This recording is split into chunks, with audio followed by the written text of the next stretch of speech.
Welcome, friend, to another journey together. Tonight, we will explore gentle secrets of Zen masters, ancient keys they forged to quiet the restless mind and find profound clarity. Feel free to share what time it is and where you are listening from. I am about to share a collection of rare and gentle Zen stories, each one carrying an overlooked truth about releasing the mind from its self-made prisons of anxiety, overthinking, and dissatisfaction. These are more than simple tales for the evening. They are transmissions of insight, echoes from enlightened minds who discovered a fundamental secret. True rest is not a destination you arrive at, but a path you uncover within. The great Zen master Dogen taught, "To study the way is to study the self. To study the self is to forget the self. To forget the self is to be enlightened by all things." Tonight, we will explore how these ancient stories help us gently forget the self that worries and strives. As these timeless narratives unfold, you may feel a gentle shift inside. The noise of the day will begin to fade. The weight you've been carrying will feel lighter. You will be guided toward a natural state of deep awareness and peaceful rest. So, allow yourself to settle in now. Let go of the day. Take a slow, deep breath. And as you release it, open your mind to receive the wisdom that has traveled through ages to find you here in this very moment. Let us begin our journey with a story about compassion and the burden we often place upon ourselves. This is the weight of the world. In a peaceful monastery nestled among rolling green hills, a young monk named Kenji lived with deep sincerity and an open heart.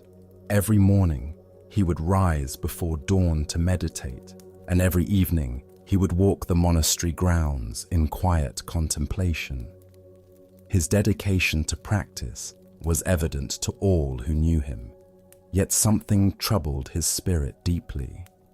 Each day, as Kenji read the news from the outside world or heard travelers speak of distant suffering, his heart would grow heavier. Wars raged in foreign lands. Children went hungry in nearby villages. Sickness spread through communities, and cruelty seemed to flourish wherever he looked. The weight of all this suffering pressed down upon him like a mountain, making it difficult to breathe, let alone find the peace that his practice promised. One morning, unable to bear it any longer, Kenji approached his master, Roshi Tanaka, who was tending to the small monastery garden. The elderly teacher moved slowly among the vegetables, pulling weeds with careful attention, his weathered hands gentle with each plant. "Master," Kenji began, his voice heavy with anguish, "I feel the suffering of all beings pressing upon my heart. I see the wars, the hunger, the sickness, and the endless cruelty that humans inflict upon each other. This weight is crushing me. How can I possibly find peace when the world is drowning in such turmoil?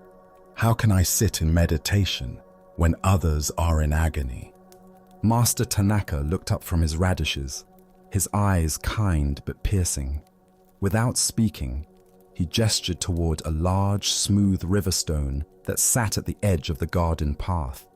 The stone was beautiful in its simplicity, worn smooth by countless years of water and weather, but it was clearly very heavy.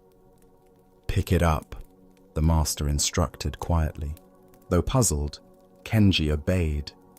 He bent down and with considerable effort lifted the stone. It was even heavier than it appeared, and his muscles strained under its weight. His back began to ache almost immediately. "Now," said Master Tanaka, returning to his weeding, "carry it with you for the rest of the day. Do not put it down. Take it to meditation, to meals, to your work, to your rest. Let it be your constant companion. Kenji did as instructed, though he wondered at the purpose. He carried the stone everywhere throughout that long day. During morning meditation, his arms trembled with the effort of holding it. During meals, he could barely eat with the stone in his lap. While sweeping the temple floors, his movements were clumsy and awkward. By afternoon, his shoulders screamed in pain. By evening, his entire body ached and exhaustion overwhelmed him. As the sun set, Kenji stumbled back to his master, his face pale with fatigue, sweat beading on his forehead despite the cool evening air. "Master," he gasped, barely able to speak. "I cannot carry it any longer. This stone is breaking my body and my spirit. I feel as though I might collapse." Master Tanaka looked at him with infinite compassion, his eyes soft with understanding. "Then put it down," he said gently. Kenji let the stone fall to the earth with a heavy thud that seemed to echo through the quiet garden. Immediately, a wave of profound relief washed over him. His shoulders dropped, his breathing deepened, and he felt as though he could float. The absence of that crushing weight was itself a kind of joy. Master Tanaka set down his gardening tools and faced his student directly. "The suffering of the world is like that stone," he said softly. "It is real, and it is heavy. Your compassion is a beautiful and necessary thing. Never lose it. But you are not meant to carry the stone of all suffering upon your shoulders. You are meant to see it, to understand its weight, to feel its reality deeply, and then to put it down so that your hands are free to help where you can." The Buddha once said, "You will not be punished for your anger. You will be punished by your anger." This ancient wisdom illuminates a profound truth about the nature of compassion and service. When we carry the weight of all suffering within our hearts, we become too burdened to be of genuine help to anyone. Why do we so readily pick up stones that are not ours to carry? Zen Buddhism points to several patterns in our conditioned minds that create this suffering. First is what we might call empathic overwhelm, the tendency to absorb the pain around us until we become paralyzed by its magnitude. Second is our ego's desire to be the one who fixes everything, a subtle form of spiritual pride that believes we should be able to heal all wounds. Third is our difficulty distinguishing between healthy concern and destructive worry, between compassion and co-suffering. True compassion, the kind that actually helps, requires what Zen calls emotional non-attachment. This doesn't mean becoming cold or uncaring. Rather, it means developing the capacity to feel deeply without being consumed, to respond skillfully without being overwhelmed. Like a doctor who can treat a patient's wounds without taking on their pain, we learn to serve from a place of clear seeing rather than emotional fusion. Consider your own life. How often do you scroll through news feeds, absorbing story after story of tragedy and injustice, until you feel helpless and depleted? How frequently do you take on the emotional burdens of family members, friends, or even strangers, carrying their pain as if it were your own? Each time we do this, we pick up a stone, and the more stones we carry, the less capable we become of meaningful action. Zen teacher Suzuki Roshi taught, "Each of you is perfect the way you are, and you can use a little improvement." This gentle paradox applies beautifully to our relationship with suffering. We are complete as we are, yet we can grow in wisdom about how to help skillfully. The improvement lies not in carrying more stones, but in learning when to pick them up and when to set them down. The practice of compassionate non-attachment begins with recognizing the difference between response and reaction. When we react to suffering, we often absorb it, multiplying pain without creating solutions. When we respond, we maintain enough clarity and emotional balance to take helpful action. This might mean donating to causes we care about, volunteering our time and skills, or simply offering a kind word to someone in need. Buddha taught, thousands of candles can be lighted from a single candle, and the life of the candle will not be shortened. Happiness never decreases by being shared. When we maintain our own inner light rather than dimming it by carrying stones, we become sources of illumination for others. Our peace becomes a gift to a troubled world. Our clarity, a beacon for those lost in confusion. Tonight, as you become aware of the various stones you may be carrying, worries about global events you cannot control, emotional burdens that belong to others, or the weight of trying to fix what is not yours to fix, can you feel the relief that comes with setting them down? Can you distinguish between caring and carrying, between compassion and co-suffering? As the Buddha taught, your work is to discover your work, and then, with all your heart, to give yourself to it. When we stop carrying stones that are not ours, we free ourselves to pick up the tools that are, and to serve the world from a place of strength rather than depletion. As we continue our journey through the wisdom of Zen Buddhism, let us turn to a tale about recognition and the true nature of worth. This is the stone mind. A young monk named Hogan had traveled far from his homeland, crossing mountains and rivers to reach the renowned monastery in China where the great master Joshu taught. Hogan had heard stories of this master's wisdom, how students came from across the known world to learn from him, and how even a single word from Joshu could spark enlightenment in a prepared heart. Upon arriving at the monastery, Hogan threw himself into the daily routine with tremendous enthusiasm. He rose before dawn for meditation, worked diligently in the gardens and kitchens, studied the ancient texts with passionate attention, and stayed up late, contemplating the Dharma talks he had heard. Day after day, week after week, he maintained this intense practice, waiting eagerly for some sign of recognition from the master. But months passed, and Master Joshu seemed not to notice him at all. During group teachings, the master's gaze would pass over Hogan as if he were invisible. When Hogan asked questions during Dharma discussions, Joshu would answer briefly and move on to other students.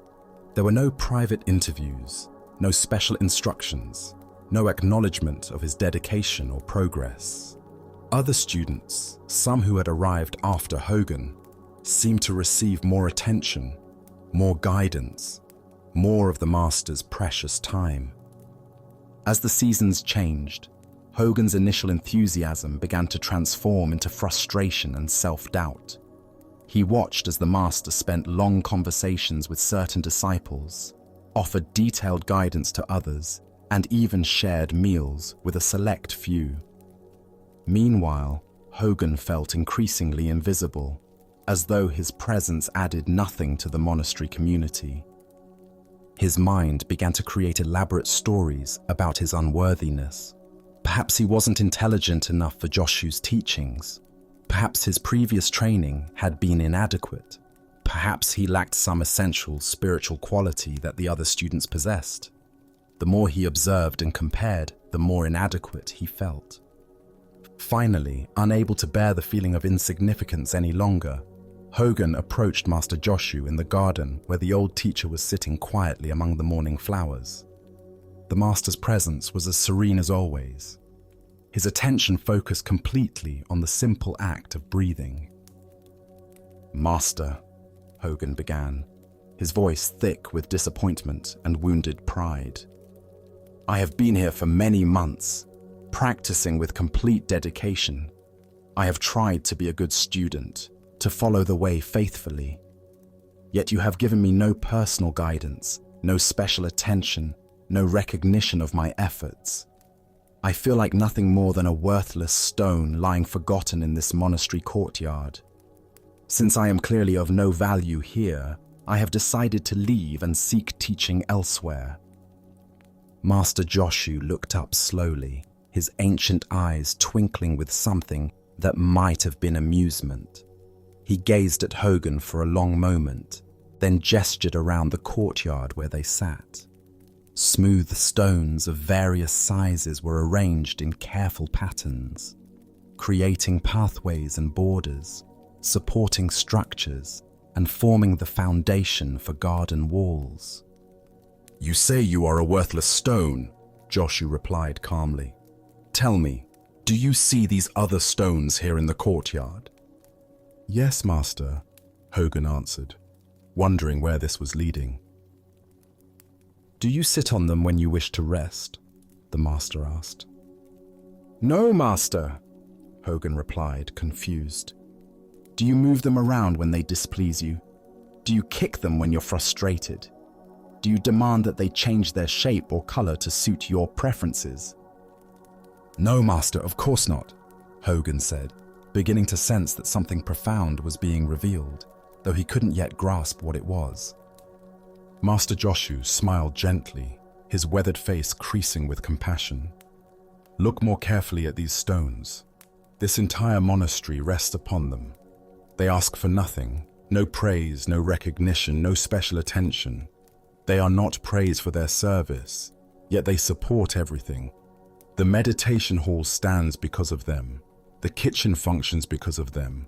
The garden paths exist because of them. Without these humble stones, this entire sacred space would crumble." He paused, allowing his words to settle into Hogan's awareness like seeds finding fertile ground. "You say you are a stone," Joshu continued.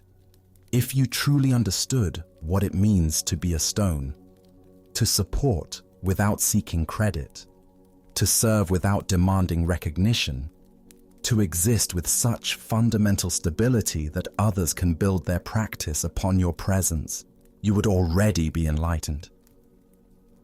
In that moment, Hogan's mind cracked open like an egg. He saw suddenly how his constant seeking for attention, his need for validation, his desire to be special, had been the very obstacles preventing him from realizing what he already was. Like the stones beneath his feet, he had been supporting the monastery community all along through his sincere practice, his quiet presence, his simple dedication to the path. Buddha's wisdom reminds us, 3 things cannot be long hidden: the sun, the moon, and the truth. The deeper teaching here shows us that our essential worth is not dependent on external recognition or special treatment. Like the stones supporting the monastery, our true value lies not in being noticed, but in our fundamental capacity to support and sustain what matters. Why do we struggle so intensely with the need for recognition? Zen Buddhism points to several layers of conditioning that create this pattern. First is what we might call ego hunger, the sense of separate self that constantly seeks confirmation of its existence and importance through external validation. This hunger is never satisfied because it's based on the illusion that we are separate beings competing for limited attention and approval. Second is our cultural conditioning around achievement and specialness. From early childhood, we learn to measure our worth through grades, awards, praise, and comparative success. This conditioning runs so deep that we often transfer it to spiritual practice, unconsciously seeking enlightenment as another form of achievement, rather than recognizing it as our natural state. third is our difficulty distinguishing between healthy humility and what Zen calls spiritual materialism.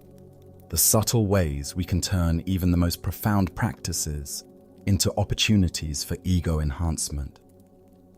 We want to be seen as good meditators, devoted students, or awakened beings, missing the paradox that true awakening includes the dissolution of the one who seeks to be awakened.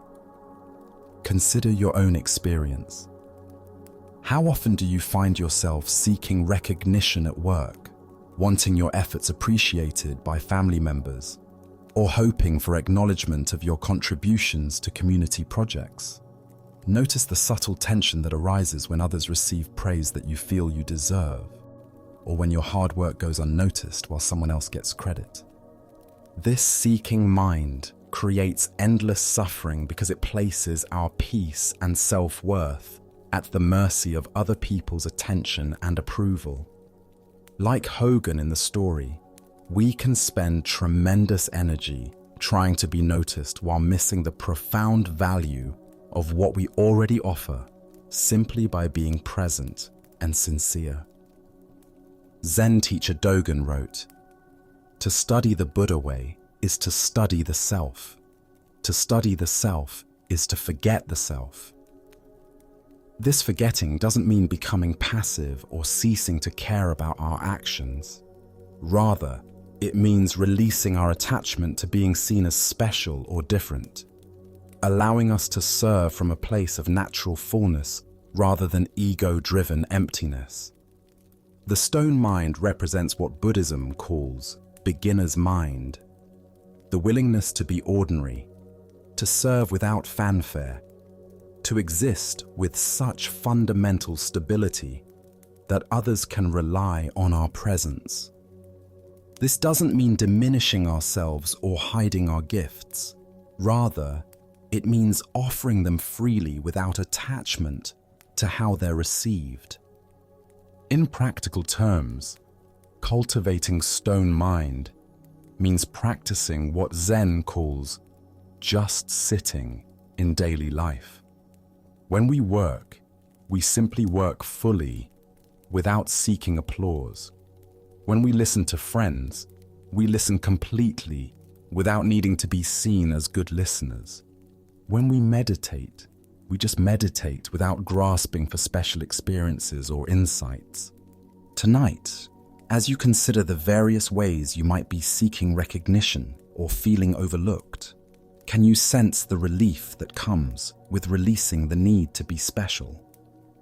Can you feel the natural dignity that emerges when you stop performing for approval and instead offer your gifts freely, like stones supporting a temple? As the Buddha taught, better than 1,000 hollow words is one word that brings peace. The most profound teachings often come not from those who seek the spotlight, but from those who, like stones, support the whole with quiet strength and unshakable presence. Let us now explore a story about identity and the masks we wear in different roles. This is the governor's visit. In the ancient capital of Kyoto, where cherry blossoms lined the rivers and traditional temples stood alongside busy market streets, there lived a man who held one of the highest positions in the land. Governor Nakamura was responsible for the welfare of thousands of citizens, the implementation of imperial policies, and the maintenance of peace throughout his vast province. His days were filled with formal ceremonies, important decisions, and meetings with other officials who addressed him with elaborate titles and deep bows. The weight of his position was both a privilege and a burden. Every morning, servants dressed him in the finest silk robes befitting his rank. Every interaction was filtered through layers of protocol and political consideration. Every word he spoke was carefully measured for its potential impact on his reputation and effectiveness. He was, Your Excellency, Honorable Governor, Lord Nakamura, titles that both elevated and isolated him from simple human connection. Despite his worldly success, Governor Nakamura felt a growing emptiness within his heart. The formal interactions, the constant performance of authority, and the distance his position created between himself and others left him longing for something more authentic. He had heard stories of a Zen master named Kaichu, whose wisdom was said to cut through all pretense and speak directly to the human soul. After months of contemplation, the governor decided to seek out this teacher. On a quiet morning, Governor Nakamura made his way to Master Keichu's simple hermitage on the outskirts of the city. He brought with him his usual retinue of attendants and guards, as protocol demanded. His elaborate silk robes rustled as he walked, and his official seal gleamed in the morning sunlight. Following proper etiquette, the governor's chief attendant approached the hermitage first to announce his master's arrival. The attendant knocked respectfully on the simple wooden door, and when Master Keichu appeared, bowed deeply. "Honored Master," the attendant declared with formal precision, "My lord, the most excellent governor of this province, administrator of imperial justice, protector of the people, has come to seek your wisdom. He humbly requests an audience with you." Master Kaichu, a small, elderly man dressed in simple brown robes, listened to this elaborate introduction without any change in expression. When the attendant finished speaking, the master looked up calmly and replied without hesitation, "I have no business with such a person. These titles mean nothing to me. Tell him to leave." The attendant's face flushed with confusion and embarrassment. Never in his years of service had anyone refused to meet with the governor. He returned to where Governor Nakamura waited, his head bowed in shame as he reported the master's words. But rather than feeling insulted or angry, something shifted within the governor's consciousness. In that moment of rejection, he recognized something profound. The master had not rejected him personally. He had rejected the elaborate facade of titles and positions that separated human beings from authentic encounter. Governor Nakamura understood immediately what was required. He turned to his attendants and guards, dismissing them with gentle words. He removed his ornate outer robes, leaving only simple undergarments. He washed the formal cosmetics from his face and tied back his hair in a simple style. Then, alone and unadorned, he approached the hermitage again. This time, he knocked on the door himself. When Master Keichu appeared, the man formerly known as Your Excellency bowed humbly and spoke in a quiet, personal voice that had not been heard by others in years. "Master," he said simply, "I am Dido. I have come seeking guidance on the path to understanding. Would you be willing to speak with me?" Upon hearing this humble introduction, using his personal given name rather than his governmental title, Master Keichu's stern expression immediately transformed into a warm, welcoming smile. His eyes crinkled with genuine delight, and he opened his arms in a gesture of embrace. "Ah, Dido," he exclaimed with evident joy. "Please, come in immediately. I have been hoping to meet you. Let us sit together and share tea while we speak of the Dharma." The transformation in the master's reception was complete and immediate. Where moments before there had been cold rejection of pompous formality, now there was warm welcome for authentic humanity. As the Buddha observed, however many holy words you read, however many you speak, what good will they do you if you do not act upon them? What emerges from this story is a profound teaching about the difference between our essential nature and the roles we play in the world.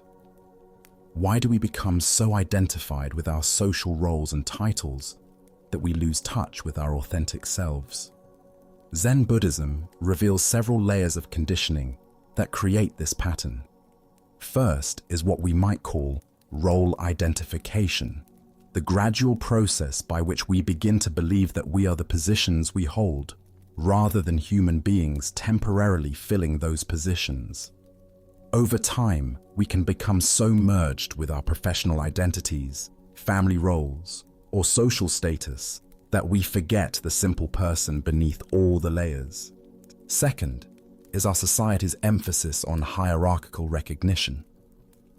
We learn early that certain titles, achievements, and positions command respect and attention.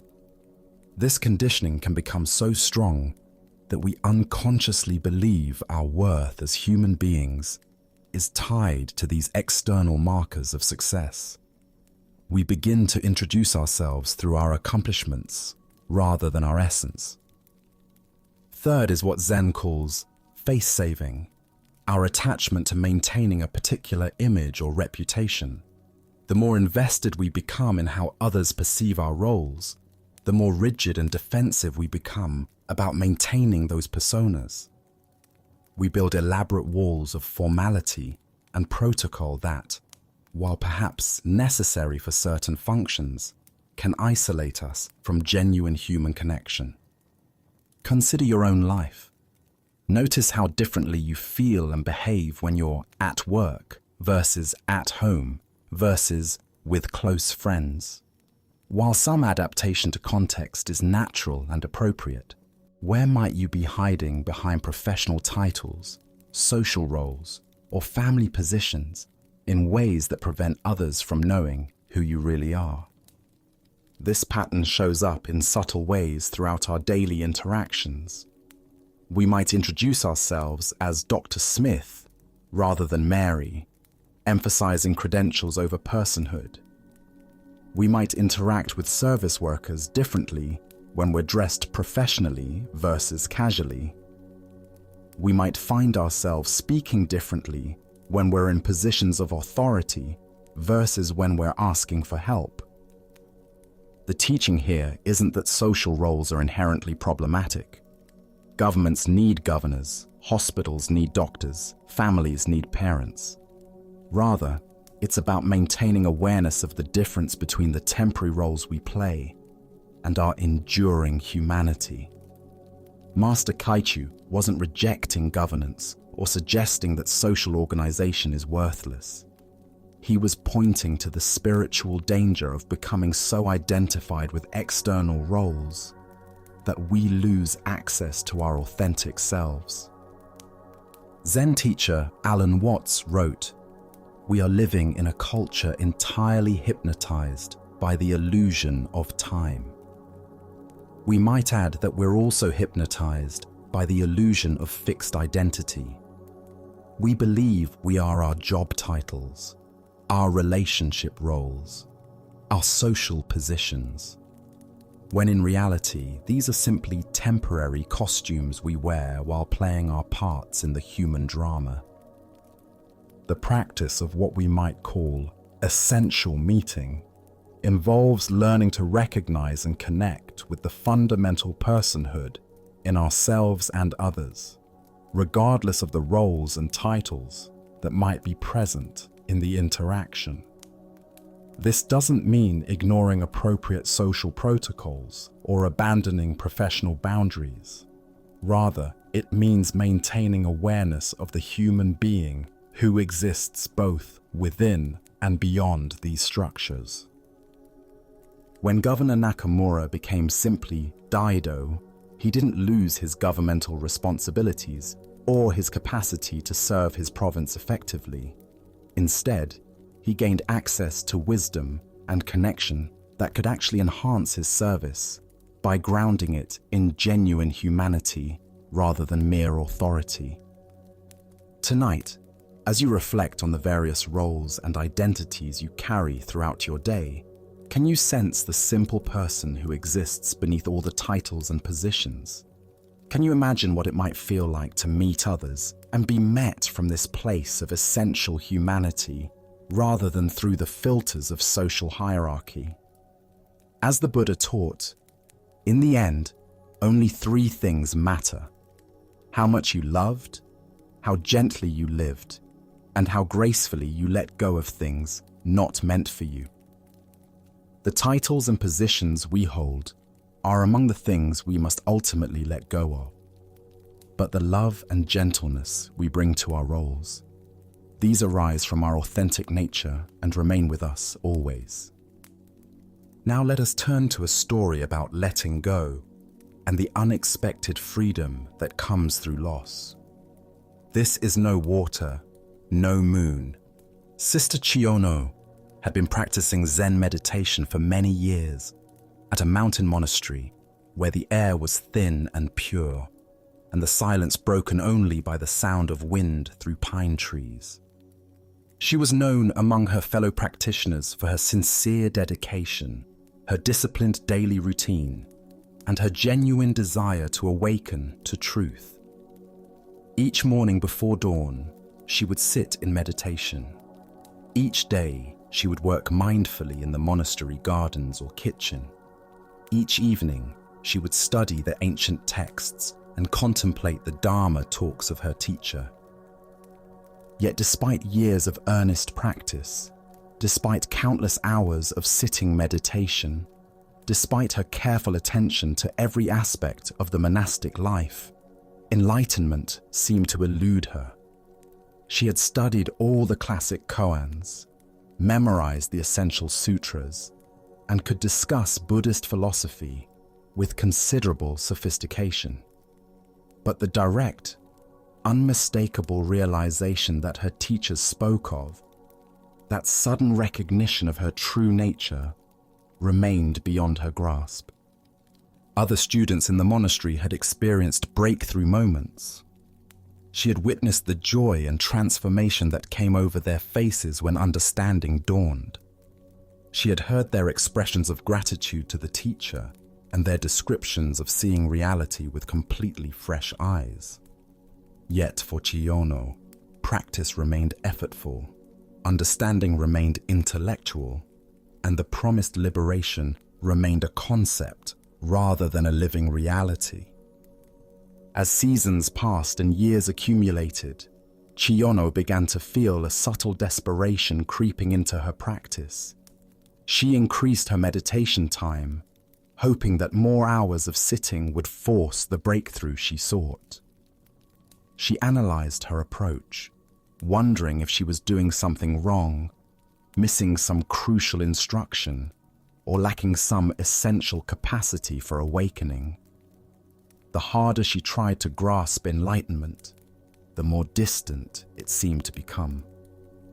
One evening in late autumn, after a particularly long day of intensive meditation retreat, Chiyono felt exhausted in both body and spirit. The monastery had provided water for evening tea, and she had filled an old bamboo bucket from the well. The bucket was a beautiful thing in its simplicity, woven from strips of bamboo that had been carefully bound together with natural fibers.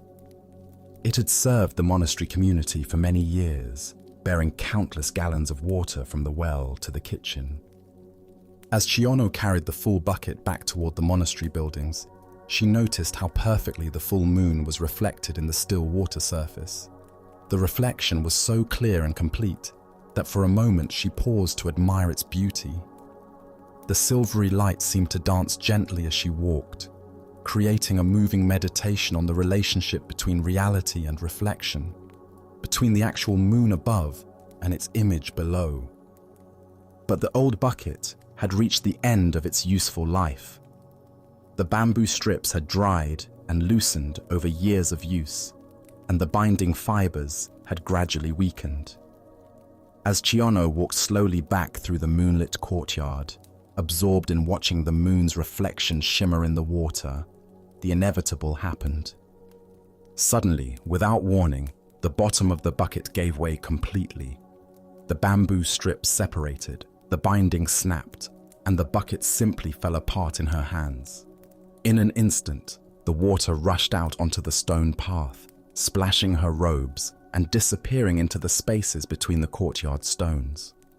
With the water gone, the moon's reflection vanished as completely as if it had never existed. In that moment of unexpected loss, watching the water disappear, seeing the moon's reflection vanish, feeling the solid bucket dissolve into separate pieces in her hands, something profound shifted in Chiyono's consciousness. The very thing she had been grasping for so desperately, the enlightenment she had been trying to achieve through years of effortful practice, suddenly revealed itself in the complete letting go.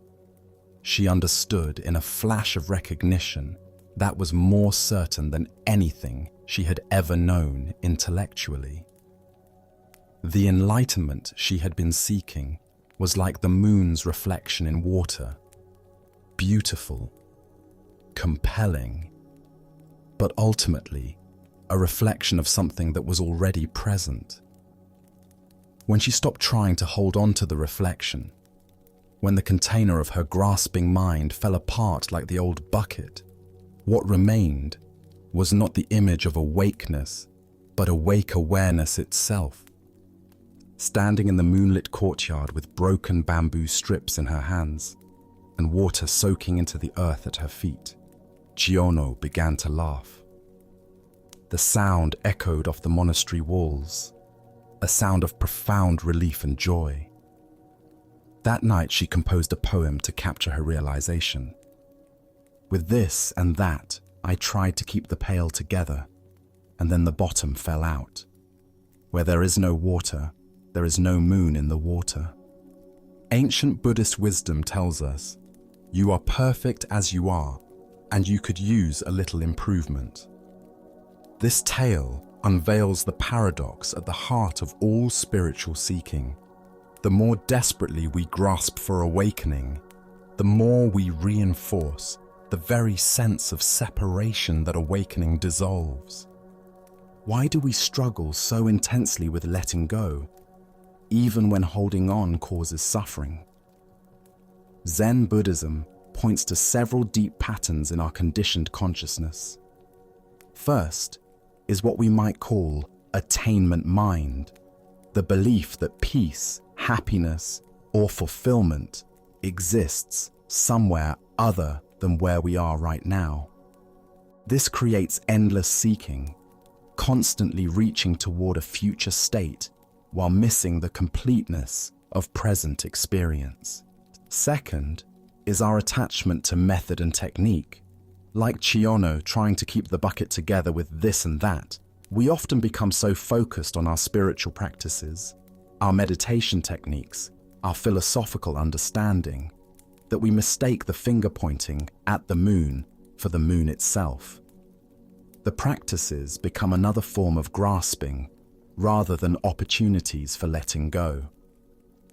Third is what Zen calls Buddha sickness, becoming attached to the very idea of enlightenment, making it into another object to be obtained, rather than recognizing it as the very awareness that is already seeking.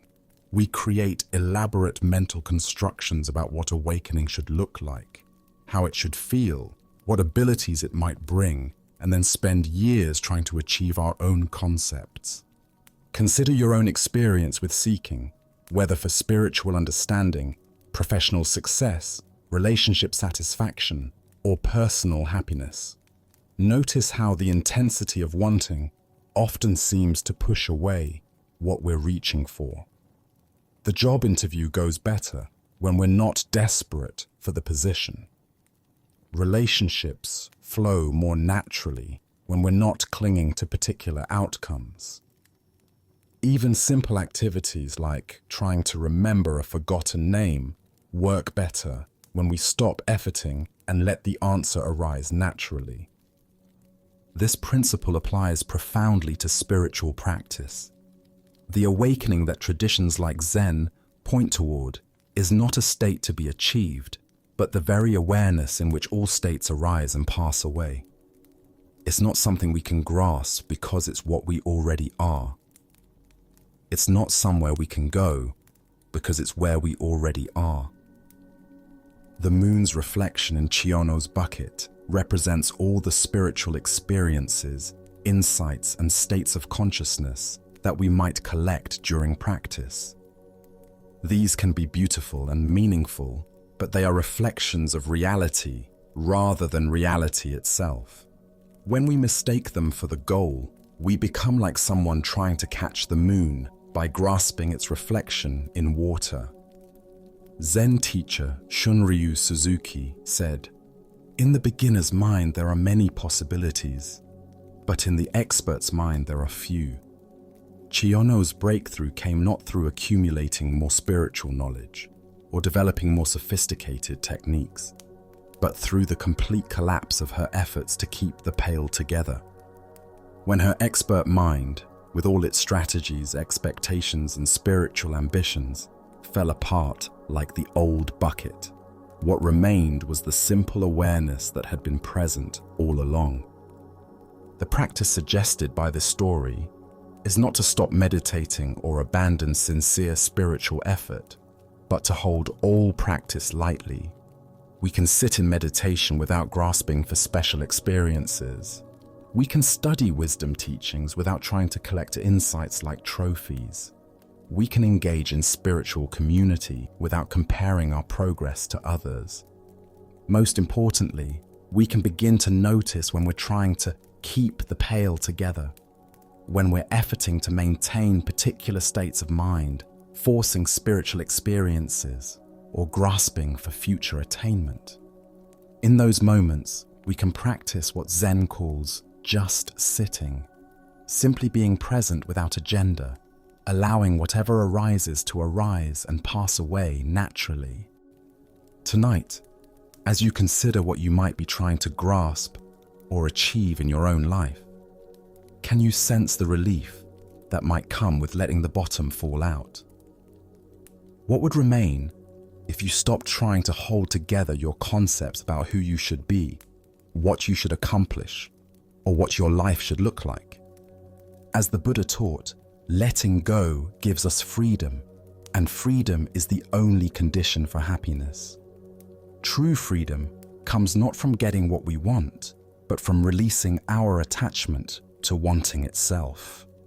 When the water spills and the reflection disappears, what remains is the moon itself, luminous, complete, and closer than we ever imagined.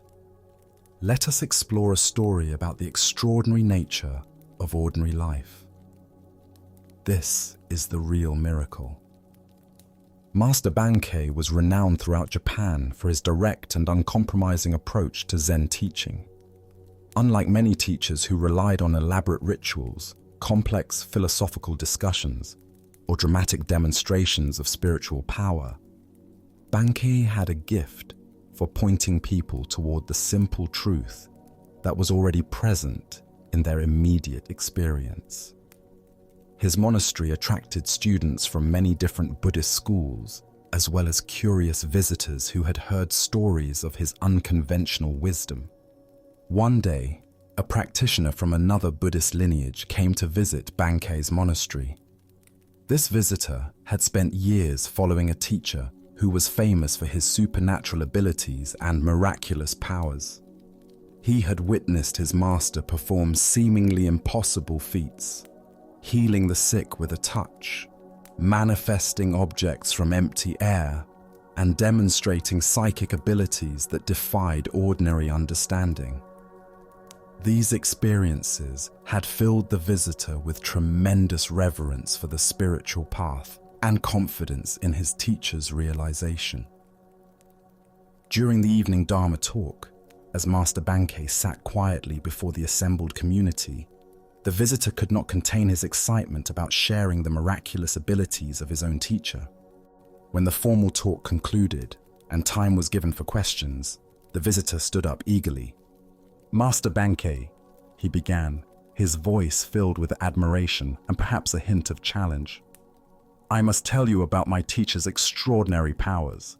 Our founder was a truly great man, a living saint who could perform the most amazing miracles. Just last month, I witnessed him write a holy name through the air, across a wide river, and the sacred characters appeared blazing in the sky for all to see. The entire village was filled with wonder and devotion. Can you perform such miraculous feats? Do you have powers like this to demonstrate the depth of your realization? The visitor sat down, clearly expecting to be impressed by Bankei's response, perhaps hoping to witness some supernatural demonstration, or at least hear descriptions of equally marvelous abilities. The other students in the hall turned their attention to their teacher, curious how he would respond to this implicit challenge. Master Bankei remained completely still for several moments, his expression neither defensive nor dismissive, but simply present and attentive. When he finally spoke, his voice was quiet and matter-of-fact, without any trace of competition or superiority. "Perhaps your teacher can indeed perform that kind of miracle," Bankei said calmly. "I do not doubt what you have witnessed, and I have no criticism of such demonstrations. But I must tell you honestly, that is not my way. Such powers do not interest me, and I do not cultivate them." The visitor looked somewhat disappointed and pressed further. "But Master, if you cannot perform such wonders, what then distinguishes your teaching? What is your miracle? How do we know that you have achieved genuine realization?" Master Bankei's eyes twinkled with the kind of gentle humor that often accompanies profound truth. He looked directly at his questioner with complete sincerity and replied, "My miracle is this. When I feel hungry, I eat. When I feel thirsty, I drink. When I am tired, I sleep. When spring comes, I notice the flowers blooming. When winter arrives, I observe the snow falling. This is my miracle, to be completely present for the simple reality of each moment."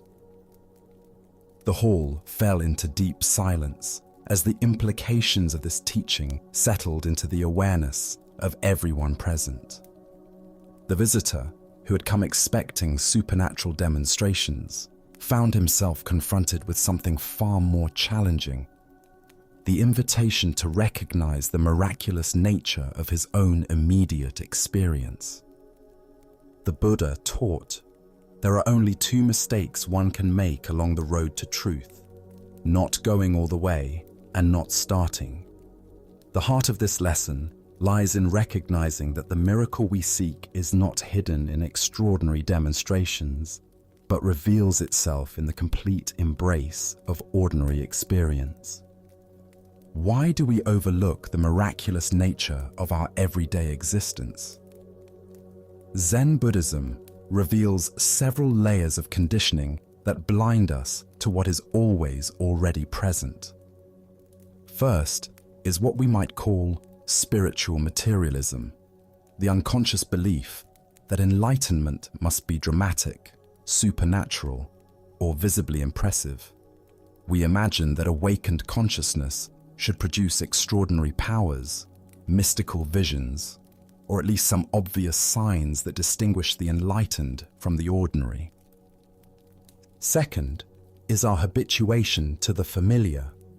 The mind tends to dismiss as mundane precisely those experiences that are most constantly available: breathing, seeing, tasting, feeling, the simple fact of awareness itself.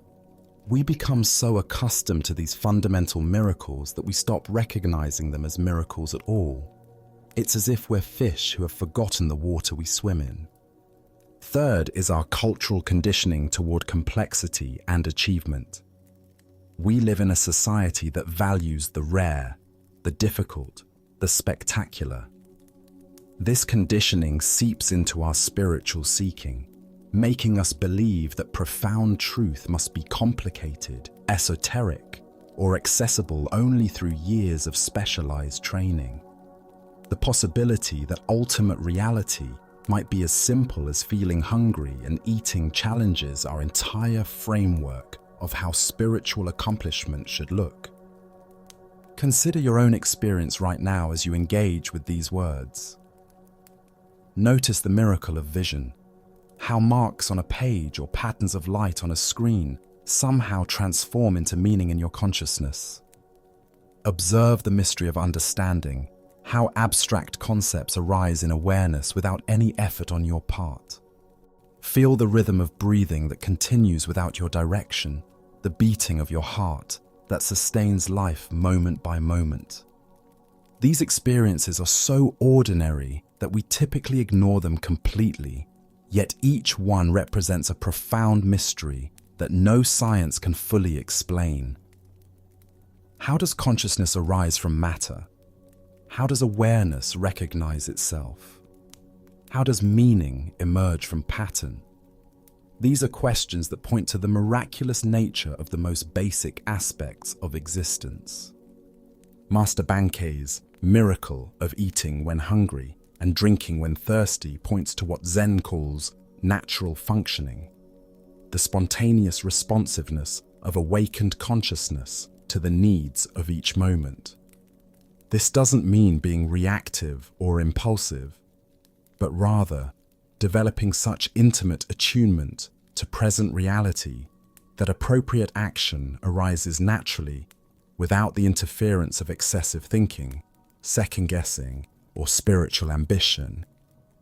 Zen teacher Dogen wrote, "To study the Buddha way is to study the self. To study the self is to forget the self. To forget the self is to be actualized by myriad things." When we stop trying to be spiritual in some special way, when we abandon the search for extraordinary experiences, we become available to be completely present for the myriad small miracles that make up each day. This teaching doesn't diminish the value of dedicated practice, intensive meditation, or sincere study of wisdom traditions. Rather, it points to the ultimate goal of all such practices, not to achieve supernatural powers or accumulate spiritual experiences, but to become so naturally responsive to reality that our actions flow effortlessly from clear seeing rather than from ego-driven seeking. The miracle of eating when hungry extends to every aspect of daily life. It means speaking when speech is called for, and remaining silent when words would be unnecessary. It means working with full attention when work is required, and resting completely when rest is needed. It means feeling emotions fully as they arise, without either suppressing them or being overwhelmed by them. In practical terms, cultivating appreciation for ordinary miracles begins with what Zen calls beginner's mind, approaching familiar experiences with fresh attention, as if encountering them for the first time. Try eating a meal with complete presence, noticing not just the flavors, but the incredible coordination of sensory experience, memory, and pleasure that makes eating possible. Pay attention to a conversation with a friend, marveling at the mysterious process by which thoughts in one mind somehow communicate themselves to another. Notice the miracle of sleep, how consciousness dissolves each night and reconstitutes itself each morning. Observe the daily resurrection of awareness from the small death of unconsciousness. Watch how dreams arise from nowhere and return to nowhere, creating entire worlds that seem completely real while we're experiencing them. Tonight, as you prepare for rest, can you recognize the miracle in this simple transition from waking to sleeping? Can you feel the extraordinary in the ordinary rhythm of your breath, the weight of your body settling into stillness, the natural release of the day's activities and concerns? As the Buddha taught, if you truly loved yourself, you would never harm yourself with negative thoughts. The deepest expression of self-love might be the simple appreciation for the miracle of your own existence, not the idealized version of yourself you might become, but the breathing, feeling, aware being you already are. True miracles are not violations of natural law, but recognitions of the natural law of consciousness itself. The mysterious fact that the universe has somehow awakened to itself through your eyes, experiences itself through your senses, and knows itself through your awareness. When you eat because you're hungry, you participate in the cosmic miracle of life sustaining itself.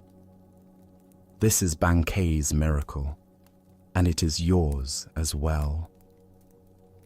As we continue our journey through the wisdom of Zen Buddhism, let us explore a story about the most fundamental truth that surrounds us yet remains invisible. This is the tale of the fish and the ocean. In the vast depths of the Pacific, where sunlight filtered down through layers of blue and green, and coral gardens swayed in gentle currents, a young fish swam restlessly through familiar waters.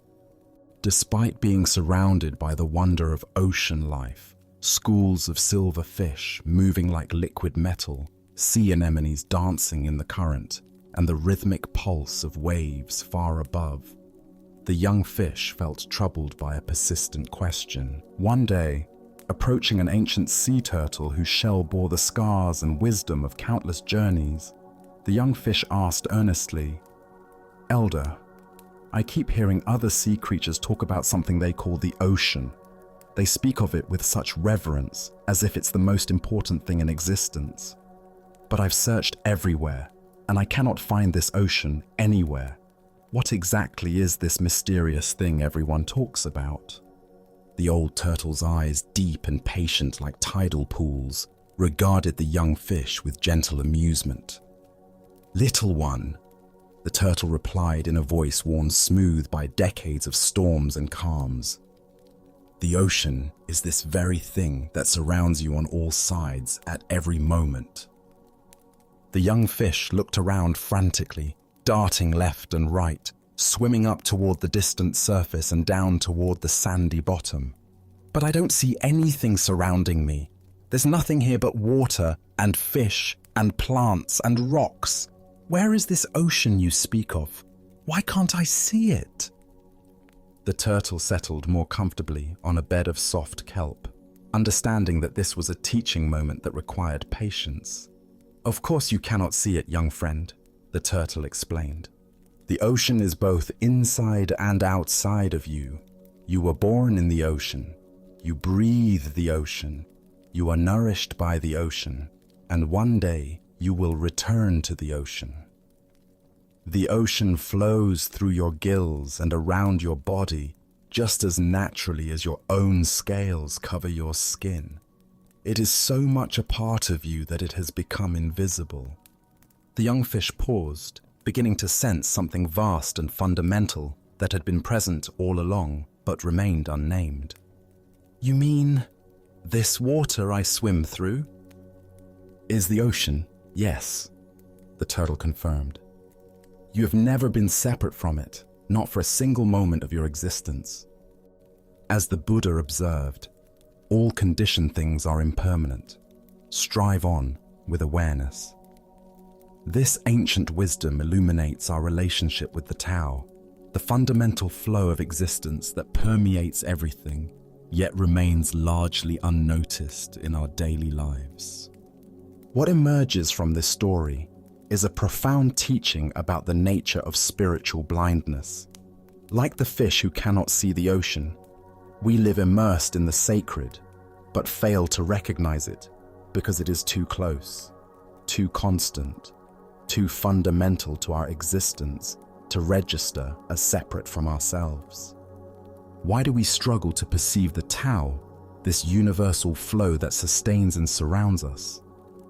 Zen Buddhism points to our habit of seeking the extraordinary while overlooking the ordinary. We imagine that spiritual truth must be dramatic, mystical, or separate from everyday experience. We look for God in burning bushes while missing the divine presence in morning coffee, in the breath entering our lungs, in the simple fact of awareness itself. The Tao expresses itself in everything we encounter: the changing seasons, the cycles of sleep and waking, the rhythm of our heartbeat, the way thoughts arise and dissolve in consciousness. It is the organizing principle behind both the spiral of galaxies and the unfurling of fern leaves, the same pattern expressing itself at every scale of existence. Consider how often throughout your day you might glimpse this underlying flow without recognizing it. The way traffic naturally organizes itself, despite having no central controller. The way conversations find their own rhythm and timing. The way your body breathes without conscious direction. The way solutions to problems seem to emerge from somewhere beyond deliberate thinking. These are all expressions of the Tao working through apparent chaos to create spontaneous order. Zen teacher Alan Watts taught, "Trying to define yourself is like trying to bite your own teeth." The Tao is similar. It cannot be grasped or contained because we are expressions of it rather than separate observers of it. Every attempt to understand the Tao through conceptual thinking is like the fish trying to get outside the ocean to examine it objectively. This doesn't mean the Tao is merely a philosophical concept. It is the most practical and immediate reality. The intelligence that coordinates the trillions of cells in your body. The awareness in which all thoughts and sensations appear. The life force that animates everything from redwood trees to bacteria. In Chinese philosophy, the character for Tao literally means the way or the path. But this is not a path we walk towards some distant destination. It is the path that walks itself through us, the way reality unfolds moment by moment, without requiring our management or control. Lao Tzu wrote, "The Tao that can be spoken is not the eternal Tao." Yet here we are, using words to point towards something beyond words. This is the beautiful paradox of spiritual teaching. We must use the limited to point towards the unlimited, knowing that the finger pointing at the moon is never the moon itself. Tonight, as you feel the breath moving in and out of your body without your conscious control, can you sense the Tao expressing itself through this simple miracle? Can you recognize in this automatic process the same intelligence that moves the planets and changes the seasons? The Buddha taught, "Look within, thou art the Buddha." You are not separate from the ocean of existence any more than a wave is separate from the sea. In recognizing this fundamental non-separation, we stop seeking the Tao and begin living as its conscious expression. As we continue our journey through the wisdom of Zen Buddhism, let us explore a story about contentment and the nature of desire. This is the stonecutter's journey. High in the mountain villages, there lived a simple stonecutter who had discovered the secret of happiness without knowing it. Each dawn, he would climb winding paths to the quarries, his tools balanced across his shoulders. As he worked among the stones, he would sing old mountain songs that echoed across the valleys. Though he was poor by society's measures, living in a modest hut with few possessions, the stonecutter desired nothing more than what he had. His simple life felt complete. The rhythm of his work, the beauty of the mountains, the satisfaction of honest labor. His heart held not a care in the world. One day, he was called to work on the grand mansion of a wealthy nobleman. As he approached the estate, his eyes widened at the magnificence before him. Marble columns reached toward the sky, gardens sprawled in perfect symmetry. For the first time in his life, the stonecutter felt the sharp pang of desire pierce his contentment. "If only I were rich," he sighed. "Then I would not have to earn my living in sweat and toil as I do now." To his amazement, a voice whispered from the stones, "Your wish has been granted. Henceforth, anything you desire will be given to you." He returned home that evening to find his humble hut replaced by a mansion as magnificent as the nobleman's. Overwhelmed with joy, he abandoned his tools and began enjoying the luxurious life of the wealthy. But one hot afternoon, gazing from his ornate window, he saw the king's royal procession passing by. The monarch sat in cool shade, surrounded by noblemen and servants, appearing serene and powerful above the common heat. "How I wish I were a king myself," he thought, and immediately found himself reclining in silk cushions within the royal carriage. But the carriage proved warmer than expected. Even through thick walls, the sun's heat penetrated relentlessly. "I wish I were the sun," he declared, and found himself sending waves of light and heat across the universe. As the sun, he felt magnificent and all-powerful until thick storm clouds gathered, completely blocking his rays. "I wish to be a cloud," and so he became a massive storm cloud, glorying in his power to block the sun. But as he transformed into falling rain, he encountered an enormous rock that blocked his path completely. "A mere rock more powerful than I? I wish to be a rock." Suddenly, he stood tall upon the mountainside, feeling he had achieved true permanence. But soon, he heard chipping sounds at his base. Looking down, he saw a tiny human figure cutting chunks of stone away. "A puny creature more powerful than me! I want to be a man again!" And so he found himself once more a stone cutter, climbing familiar mountain paths. But now something had changed. As he shaped stones and felt mountain breezes, his heart swelled with deep contentment. His song returned, richer than before, because he had learned to be content with exactly who he was. The Buddha once said, "Health is the greatest gift, contentment the greatest wealth."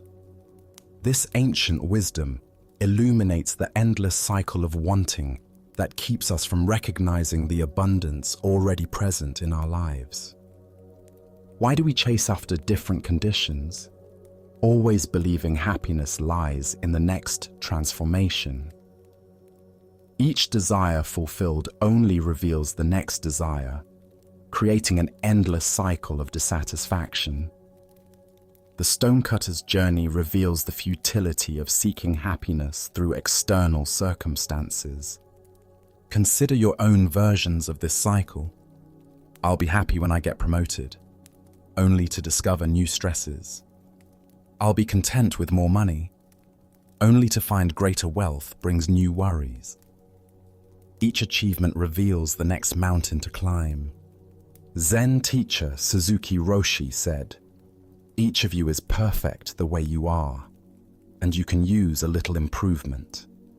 This paradox points to the heart of contentment, the ability to fully accept what is, while still engaging wholeheartedly with life's natural changes.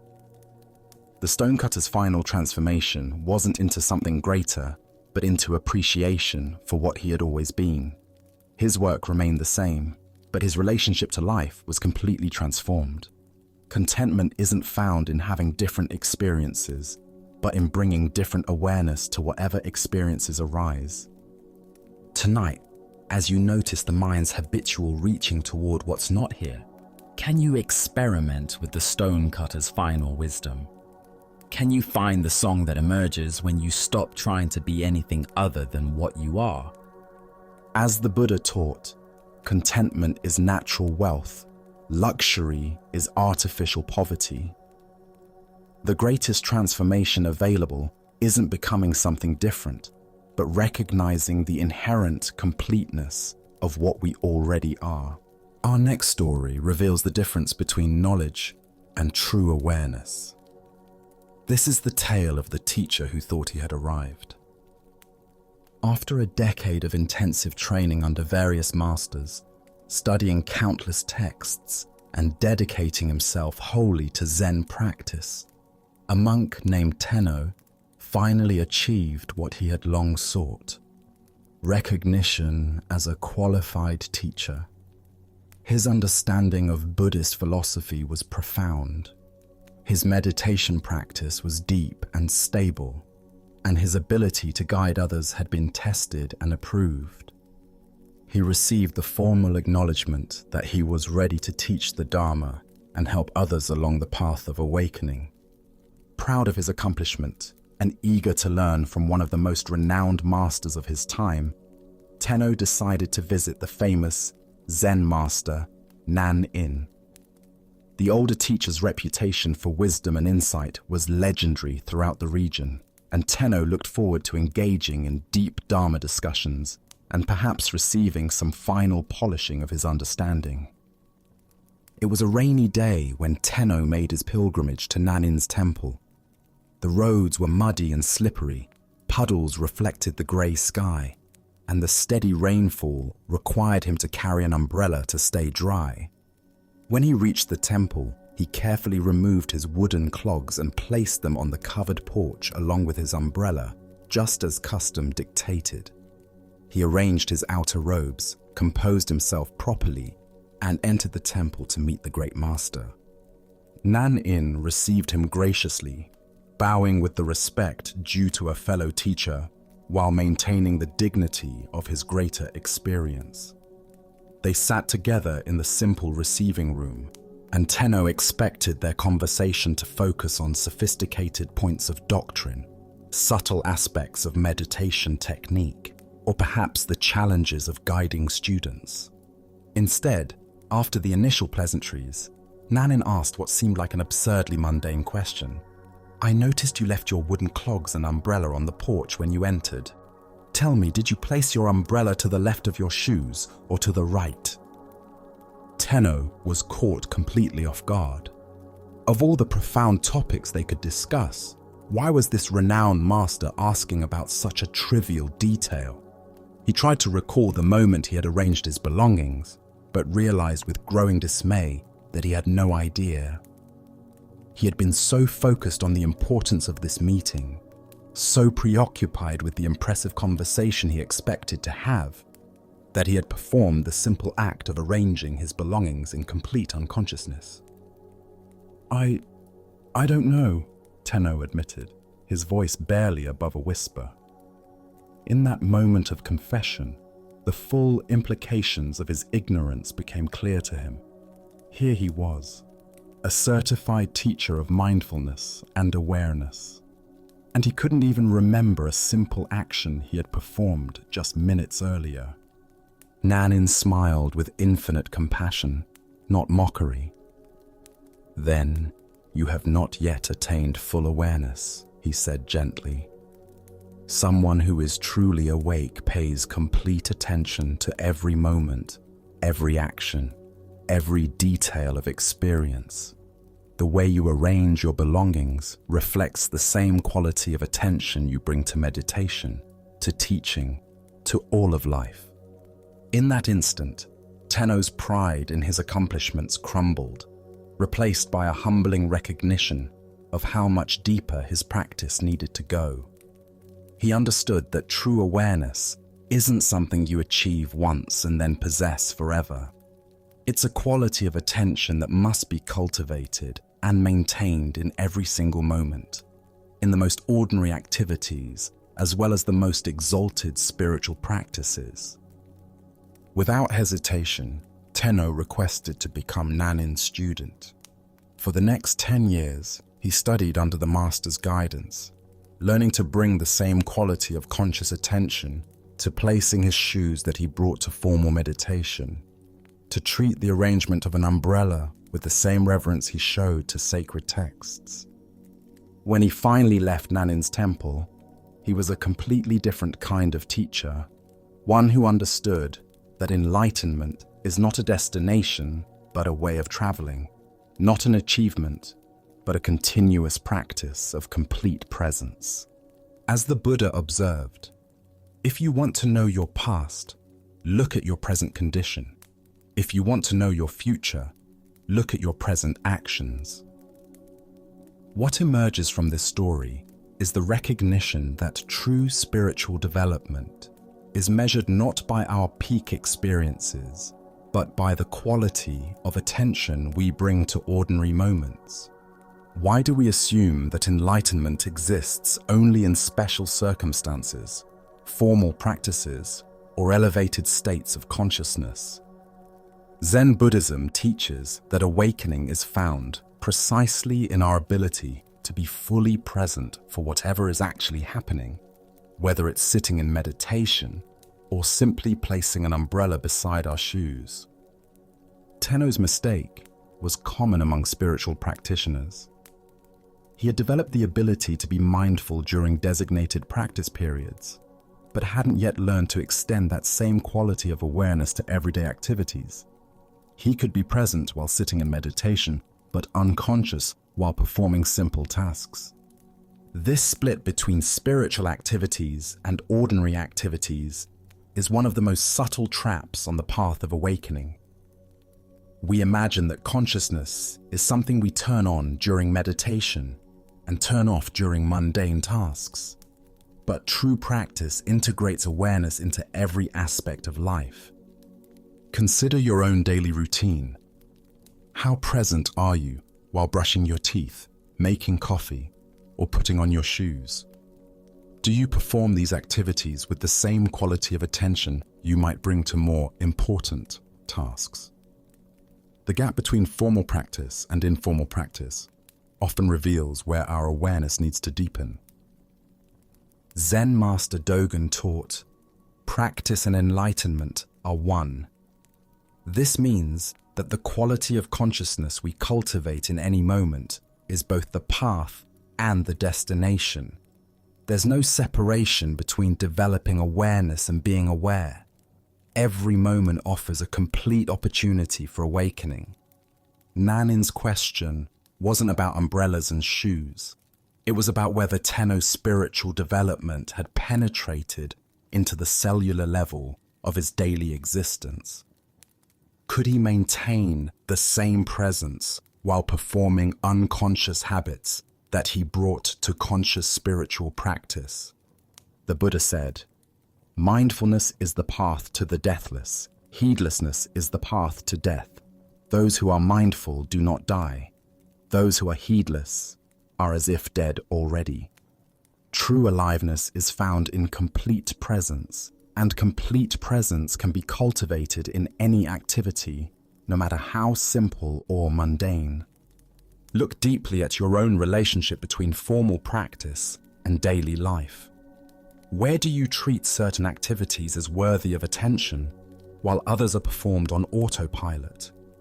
This isn't about becoming obsessively focused on every tiny detail, but about recognizing that the same capacity for presence that serves us in meditation can transform every aspect of our lives. The paradox is that the most ordinary moments often offer the greatest opportunities for awakening. When we're sitting in formal meditation, we expect to be mindful. But when we're simply arranging our belongings or performing routine tasks, we have a chance to discover whether our practice has truly taken root or remains confined to special circumstances. In Zen temples, students are taught that washing dishes is as sacred as chanting sutras, that sweeping floors is as important as studying philosophy. This isn't because these activities are inherently special, but because the quality of consciousness we bring to any activity determines its spiritual value. Thich Nhat Hanh wrote, "Washing dishes is not only a way to have clean dishes. Washing dishes is also a way to live fully in each moment." This points to the fundamental teaching that Nanin was offering Tenno. Every action is an opportunity to practice complete presence. The master's question revealed that Tenno's decade of training had developed his capacity for awareness during designated practice periods, but hadn't yet integrated that awareness into the seamless flow of daily life. He could be conscious when he intended to be conscious, but he hadn't yet learned to make consciousness his default state. This integration is what distinguishes genuine spiritual maturity from mere spiritual knowledge. It's relatively easy to be mindful when we remember to be mindful. The deeper practice is developing the kind of natural awareness that operates whether we're thinking about it or not. Tonight, as you perform the simple actions that end your day, brushing your teeth, changing clothes, arranging items for tomorrow, can you bring the same quality of attention you might give to formal meditation? Can you discover whether your spiritual practice has penetrated into the unconscious habits that make up so much of daily life? Buddha's wisdom reminds us, every moment is a teacher and every place is a classroom. The umbrella beside the shoes was Tenno's teacher that day, revealing exactly where his practice needed to deepen. Sometimes the most profound lessons come disguised as the most ordinary questions, asked by masters wise enough to see that true awakening is found not in transcending the mundane, but in discovering the sacred hidden within it. Let us now turn to a tale about the thin boundary between heaven and hell within our own hearts. This is the story of the samurai and the gates. In feudal Japan, a battle-hardened warrior named Nobushige sought out the renowned Zen master Hakuin. The samurai's armor bore the scars of countless conflicts, and his eyes carried the weight of a man who had seen too much violence. He approached the master's simple dwelling with a question that had been burning in his mind since his last campaign. "Master Hakuin," Nobushige said, bowing stiffly in his heavy armor, "I have spent my life fighting for my lord, facing death countless times. Tell me truthfully, is there really a paradise and a hell awaiting us after death?" Hakuin looked up from his tea, studying the warrior with penetrating eyes. "Who are you to ask such a question?" he inquired calmly. "I am a samurai," Nobushige replied with pride, straightening his shoulders. "I serve my lord with honor and have never retreated from battle." Hakuin's expression suddenly shifted to one of disdain. "You, a soldier?" he exclaimed with a dismissive laugh. "What kind of ruler would have you as his guard? Look at yourself. Your face looks like that of a common beggar, weathered and crude. How could someone so lowly claim to be a protector of nobility?" The words struck Nobushige like physical blows. His face flushed red with anger, and his hand instinctively moved to the hilt of his sword. The insult to his honor was unbearable. "So, you have a sword," Hakuin continued, his voice dripping with mockery. "Your weapon is probably much too dull to cut off my head. I doubt you could slice through a rice paper screen, let alone defend anyone of importance." Unable to contain his rage any longer, Nobushige began to draw his sword, the steel singing as it emerged from its scabbard. His entire body trembled with fury. His vision narrowed to focus solely on this insolent monk who dared to question his honor. At that precise moment, as the blade caught the afternoon light, Hakuin spoke with sudden clarity. "Here, open the gates of hell!" The words pierced through Nobushige's rage like an arrow finding its target. In that instant, he saw himself clearly, consumed by anger, ready to kill over wounded pride, his mind clouded by fury. He understood that hell was not some distant realm, but the very state he inhabited in that moment. The samurai's hand froze on his sword as recognition dawned across his features. Slowly, with great reverence, Nobushige sheathed his sword, and bowed deeply before the master, his anger transformed into profound gratitude. "Here open the gates of paradise," Hakuin said gently, his voice now filled with compassion. Buddha's wisdom reminds us, hatred does not cease by hatred, but only by love. This is the eternal rule. What emerges from this story is a startling revelation about the geography of our inner world. Heaven and hell are not distant destinations, but present moment experiences we create through the quality of our consciousness. Why do we so easily find ourselves at the gates of hell? Zen Buddhism points to the three poisons that cloud our minds: greed, hatred, and delusion. When Nobushige's pride was wounded, hatred arose instantly, transforming a peaceful afternoon into a realm of suffering.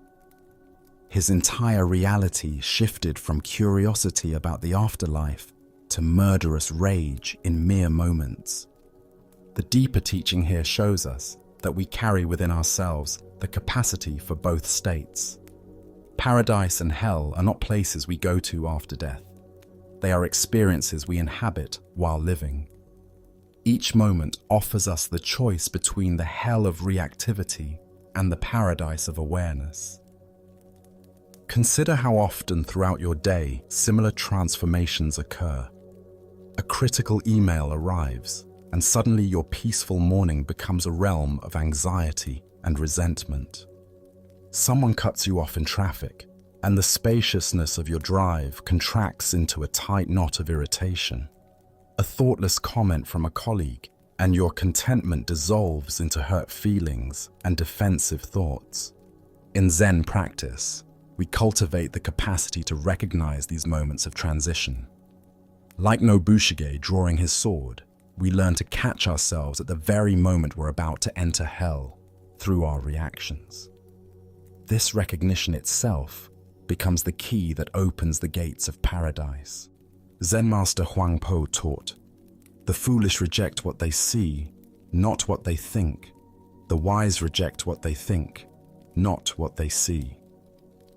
When we're caught in reactivity, we're rejecting the present moment, the master's teaching, the opportunity for awakening in favor of our thoughts about how things should be. The Buddha said, "Better than 1,000 hollow words is one word that brings peace." Hakuin's apparent insults were not cruelty but compassion in disguise. By provoking Nobushige's anger so skillfully, he showed the warrior exactly what he needed to see. That hell is a state of mind we enter through our own choices. This teaching invites us to examine our own triggers. What words or situations instantly transport us to hell? Perhaps it's feeling unappreciated at work, being misunderstood by family, or facing unexpected challenges. Each of these experiences offers the same choice Nobushige faced. Will we draw our sword or recognize the teaching? Tonight, as you notice irritation arising in response to some frustration, can you remember Hakuin's lesson? Can you recognize the moment when you're about to enter hell through your reactions and instead choose the paradise of awareness? As the Buddha taught, what we think, we become. In each moment, we are either opening the gates of hell through unconscious reactivity or opening the gates of paradise through mindful presence. Let us now turn to a story about the relationship between outer circumstances and inner cultivation. This is the tale of the horse and the mind. In a remote mountain region where execution grounds served as sobering reminders of mortality, Zen master Bankai sought to test the depth of his spiritual realization. For several nights, he sat in meditation beneath a wooden crucifix, using the proximity of death to penetrate more deeply into the nature of existence. After completing this intense retreat, Bankai made his way to a nearby area where he could rest. He found a peaceful spot on an embankment surrounding a horse corral where he lay down to continue his contemplation under the open sky. As he rested there, absorbed in profound silence, a harsh sound shattered his peace. From within the corral came the violent sounds of a warrior brutally beating his horse. The animal's cries mixed with the sharp crack of a whip and angry shouts of a man losing control. Master Bankei observed this scene with growing concern. The warrior was clearly frustrated, taking out his inner turmoil on the innocent animal. Each blow seemed to make the horse more agitated rather than more compliant, creating a vicious cycle of violence and resistance. Unable to remain silent, Bankei called out from his position. "Hey, what do you think you are doing?" The warrior, absorbed in rage, ignored the interruption and continued his harsh treatment. The beating intensified, and so did Bankai's concern for both the animal and the man degrading himself through such cruelty. "Hey!" Bankei called out again, his voice carrying the authority of someone who had spent years cultivating inner peace. "What do you think you are doing?" Still, the warrior continued, lost in frustration and anger. The horse became increasingly panicked, which only seemed to fuel the man's determination to force compliance through violence. This time, something in the master's tone penetrated the warrior's rage. The man stopped his beating, climbed down from his horse, and approached the embankment. As he drew closer, his expression changed. There was something about this stranger that commanded respect, a quality of presence that spoke of deep, inner development. "You were yelling at me," the warrior said, his voice still carrying traces of anger, but now mixed with curiosity. "Do you have something to tell me?" Bankei looked at the man with compassion, seeing not an enemy, but someone caught in the same cycles of frustration that trap us all. His response was simple yet profound. "Rather than beat your horse for being unruly, why not chastise yourself and train your own mind right?" The words hung in the air between them, like a bridge connecting two very different approaches to dealing with difficulty.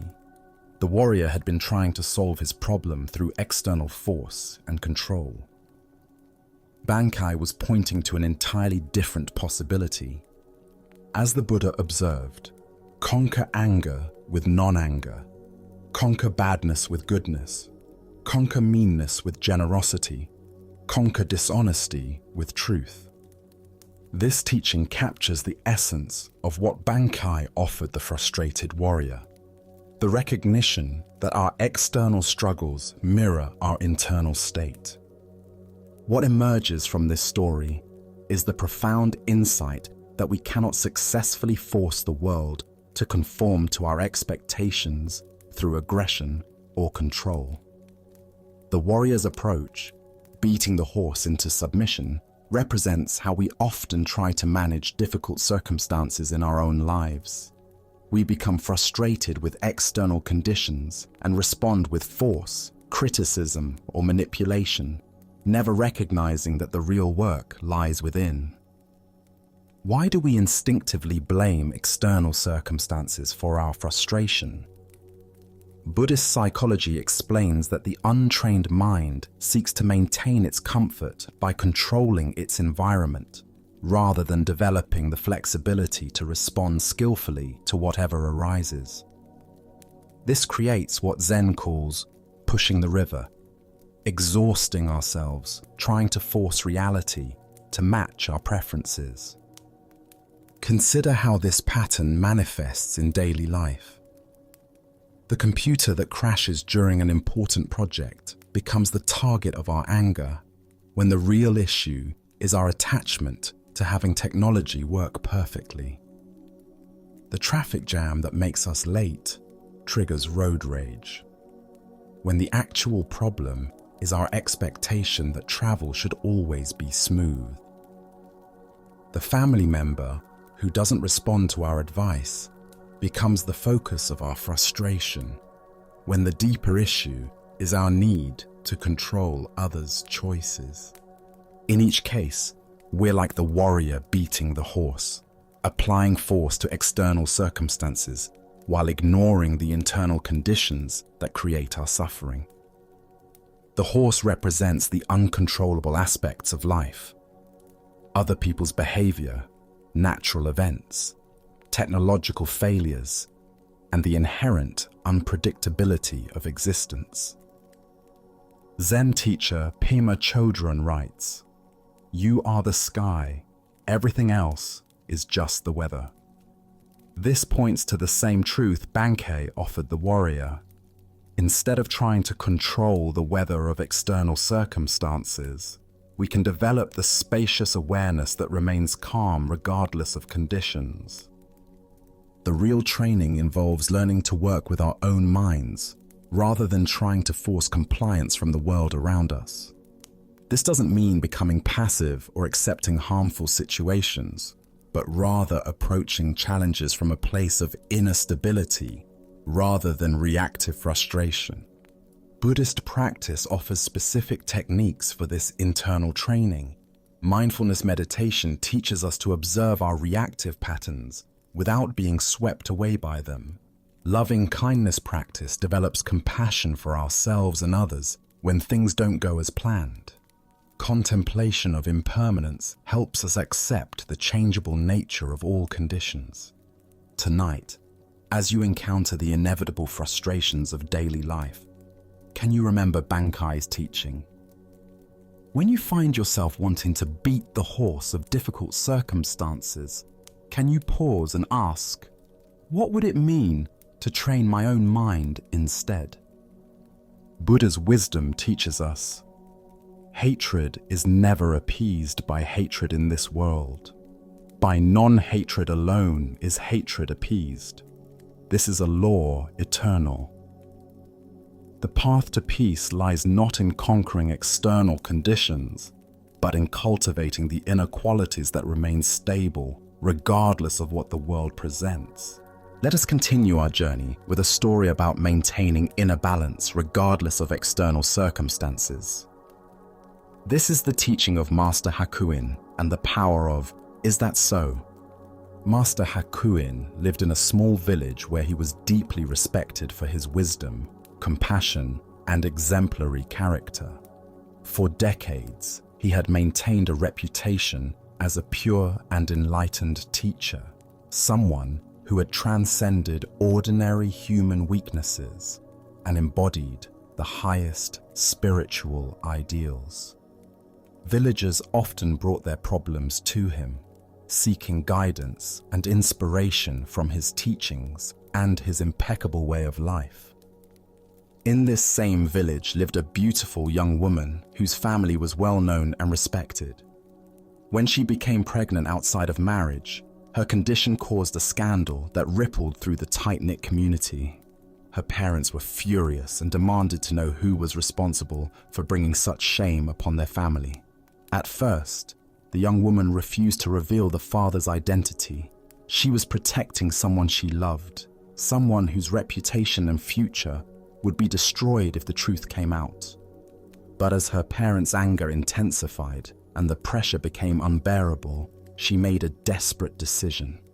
In a moment of panic and confusion, she pointed to the one person she thought could weather this storm better than her actual lover, the respected Master Hakuin. When her outraged parents confronted the Zen master with their daughter's accusation, they expected protests of innocence, explanations, or at least some expression of shock at being falsely accused. Instead, Hakuin listened calmly to their angry words and simply replied, "Is that so?" His response only seemed to confirm their worst suspicions. Surely an innocent man would defend himself more vigorously. The scandal exploded throughout the village. People who had revered Hakuin as a saint now whispered that he was a hypocrite who had been living a lie. His reputation was destroyed overnight, and former students abandoned him in disgust and disappointment. When the child was born, the parents brought the baby directly to Hakuin. "This is your responsibility now. they declared bitterly. "Since you are the father, you must take care of this child." They thrust the infant into his arms and walked away, leaving him to face the consequences of a crime he had never committed. Again, Hakuin simply said, "Is that so?" and accepted the baby without protest or explanation. For many months, the former master cared for the child with tender attention. He fed the infant, changed diapers, walked the floors during sleepless nights, and provided all the love and care that any devoted parent would give. Neighbors who had once brought him offerings of food and respect now ignored him or spoke of him with contempt. He had lost his position, his reputation, and his livelihood, but he continued to care for the child with peaceful dedication. Meanwhile, the young woman struggled with the weight of her lie. Watching the revered teacher suffer for her deception while caring lovingly for a child that wasn't his became unbearable. The guilt consumed her until she could no longer live with what she had done. Finally, she confessed the truth to her parents. The real father was a young man in the village whom she had been trying to protect. Her parents were horrified to learn what they had done to an innocent man.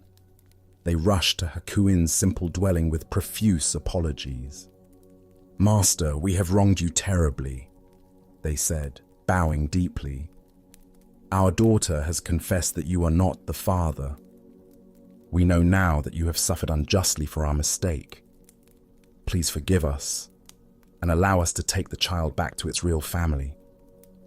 Hakuin listened to their apologies with the same equanimity he had shown to their accusations. As he gently placed the baby in their arms, he offered the same response he had given throughout the entire ordeal. "Is that so?" As Buddha's wisdom reminds us, hatred does not cease by hatred, but only by love. This is the eternal rule. What emerges from this story is the profound power of maintaining inner equilibrium regardless of how others perceive us or what circumstances life presents.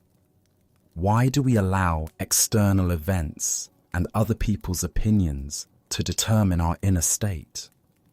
Zen Buddhism teaches that true freedom comes from developing an unshakable center that remains stable, whether we're being praised or blamed, honored or dishonored, treated fairly or unjustly. Hakuin's response, "Is that so?" represents a profound spiritual practice. He wasn't being indifferent or passive.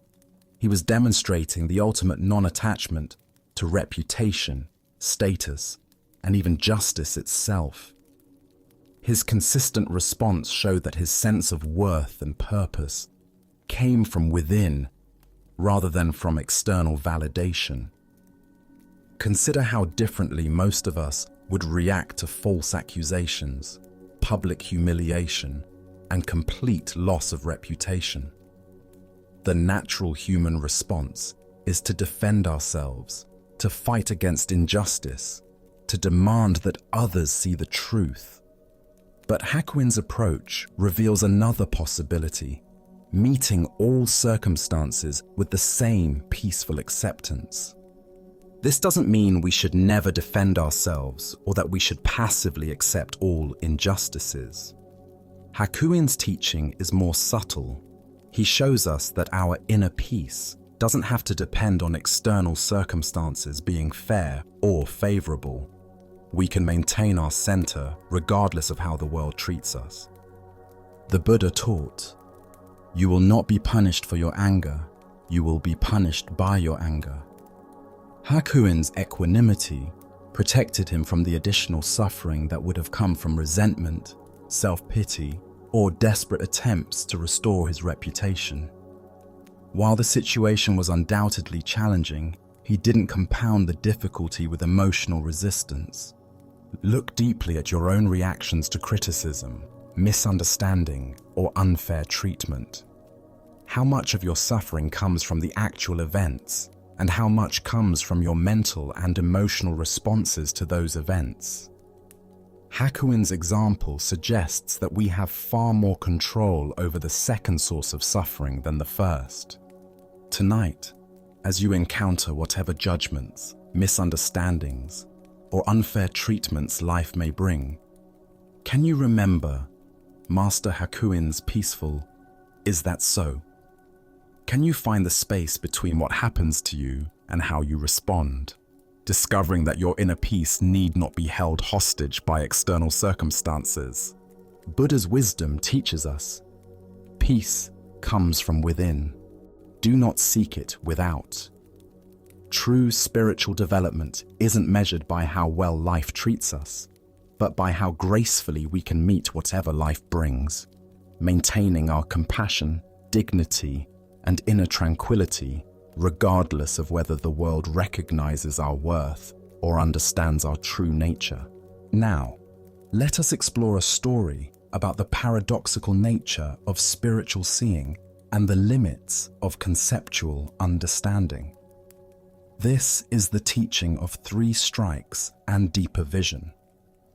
In the mountain monastery, where the 6th patriarch Hui Neng taught, students came from across China to study with the master, whose realization was said to surpass all others of his time. Among these seekers was a brilliant young monk named Shen Hui, known for his sharp intellect and probing questions.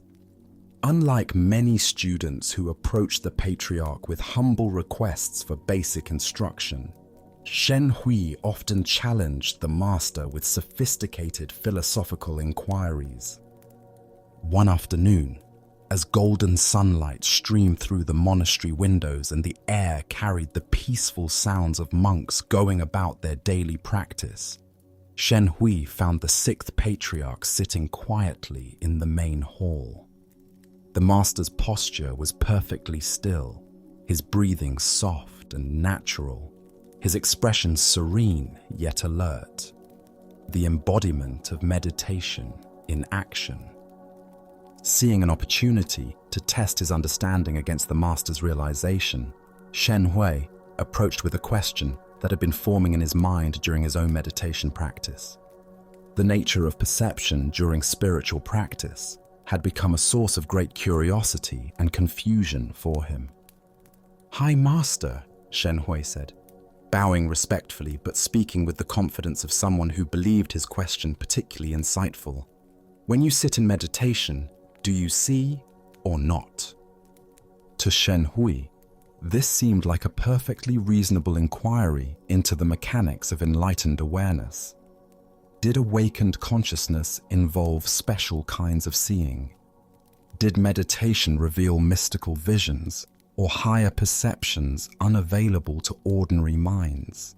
Or did true realization transcend seeing altogether, existing in some pure state beyond sensory experience? What he received in response was completely unexpected. Without warning, the 6th patriarch picked up his wooden teaching stick and struck Shen Hui 3 times in rapid succession, not gently, but with enough force that the blows stung sharply and left the young monk both physically uncomfortable and mentally bewildered. "When I hit you," the patriarch asked with the same calm tone one might use to discuss the weather, "does it hurt or not?" Shen Hui rubbed his smarting shoulders, his mind racing to understand what had just occurred. The question seemed simple enough, yet something about the context made him suspect that a straightforward answer might be inadequate. The physical sensation was undeniable, yet the spiritual implications felt complex. "It both does and does not hurt," he replied carefully, intuiting that the master was pointing towards some paradox beyond ordinary logic. "I both see and do not see," the 6th patriarch responded, his words carrying the weight of direct experience rather than philosophical speculation. But Shen Hui's intellect wasn't satisfied with paradox. He needed to understand the mechanics, to categorize and explain this teaching in terms his conceptual mind could grasp. "How can you both see and not see?" he pressed, genuine confusion evident in his voice. That seems contradictory. Either you see during meditation or you don't. How can both be true simultaneously? The patriarch's response came with the patience of someone who had spent decades helping students move beyond the limitations of dualistic thinking. What I see, he explained with gentle clarity, are the waverings and wanderings of my own mind. What I do not see is the right and wrong and good and bad of other people. This is my seeing and not seeing. With these words, the entire teaching crystallized. The master wasn't speaking about mystical visions or transcendent states, but about the fundamental shift in perception that accompanies genuine spiritual maturity. Ancient Buddhist wisdom tells us, the mind is everything. What you think, you become. This teaching relates profoundly to the patriarch's lesson about the nature of awakened seeing. Why do we become confused when spiritual teachings transcend ordinary logic? Zen Buddhism explains that our conceptual mind operates through dualistic categories, seeing or not seeing, pain or no pain, right or wrong. But enlightened awareness doesn't eliminate these experiences. It transforms our relationship to them. The deeper teaching here shows us what authentic spiritual perception actually involves. The patriarch sees his own mental processes clearly, the arising and passing of thoughts, emotions, and reactions. This isn't a mystical power, but the natural result of sustained mindfulness practice. He observes the waverings and wanderings of consciousness without being lost in them. Simultaneously, he doesn't see in the judgmental sense, imposing categories of right and wrong, good and bad onto others' behavior. This non-seeing isn't ignorance, but wisdom, recognizing that such judgments often say more about the observer than the observed. Look deeply at your own patterns of perception. How much of what you think you see in others actually reflects your own mental projections? When someone irritates you, are you seeing their actual behavior clearly? Or are you seeing your own triggers and reactions? When someone impresses you, are you recognizing their genuine qualities? Or are you seeing your own desires for approval or achievement? This ancient wisdom illuminates the difference between reactive perception and clear seeing. Reactive perception involves our past conditioning, our emotional needs, our judgmental habits. Clear seeing involves awareness that recognizes its own processes while remaining open to what's actually present. Zen Master Dogen taught, "To study the Buddha way is to study the self. To study the self is to forget the self." This teaching points to the same insight the patriarch offered. True seeing involves turning attention toward our own mental processes rather than fixating on external judgments and evaluations. The 3 strikes Shen Hui received weren't punishment, but skillful teaching. Physical pain that both does and does not hurt points toward the mystery of conscious experience itself. Pain arises in awareness, is felt fully, yet doesn't define or limit the awareness that experiences it. Similarly, thoughts and emotions arise in consciousness without contaminating its essential clarity. Consider how this teaching might transform your daily experience. Instead of constantly evaluating others' behavior, finding fault, making comparisons, generating opinions, what if you turned that same attention toward observing your own mental reactions? What patterns would you discover in the wanderings and waverings of your own mind? This doesn't mean we become passive or lose our capacity for discernment. Rather, we develop the ability to respond from clarity rather than reactivity. When we see our own judgmental tendencies clearly, we naturally become less caught in them. When we observe our mental projections, we're less likely to mistake them for objective reality. In Zen practice, we cultivate what's called mirror mind, awareness that reflects whatever arises without being stained or changed by it. This mirror sees everything clearly while maintaining its essential emptiness and openness. Tonight, as you notice your mind categorizing and judging the experiences of your day, can you remember the patriarch's teaching? Can you turn your attention toward the seer rather than constantly evaluating what is seen? Can you discover the freedom that comes from seeing your own mental processes without being enslaved by them? Buddha spoke of this when he said, "You yourself, as much as anybody in the entire universe, deserve your love and affection." By learning to see our own mental patterns with compassion rather than judgment, we develop the clarity to see others with equal kindness and understanding. Let us continue on our journey with a story about discovering the source of true freedom. This is the tale of the student and the master's heart. In a peaceful monastery garden where cherry blossoms drifted like snow, a young student approached his teacher during evening meditation. The master sat beneath an ancient maple tree, twilight painting the sky in soft purples and golds. This student had been practicing earnestly for years, yet lately questions had been arising that reached deeper than formal instruction.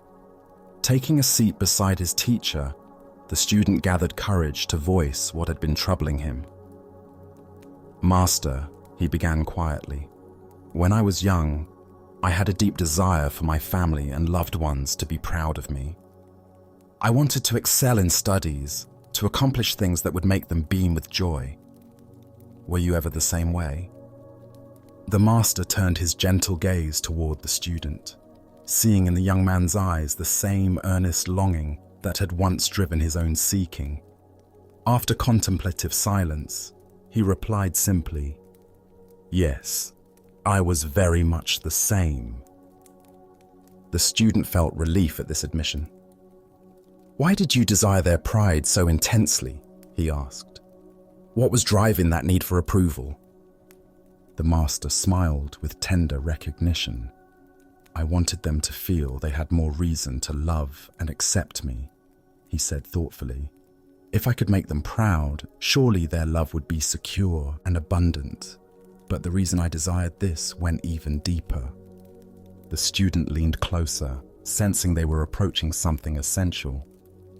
"I sought their love so desperately," the master continued, "because I, in turn, would feel I had sufficient reason to love and accept myself.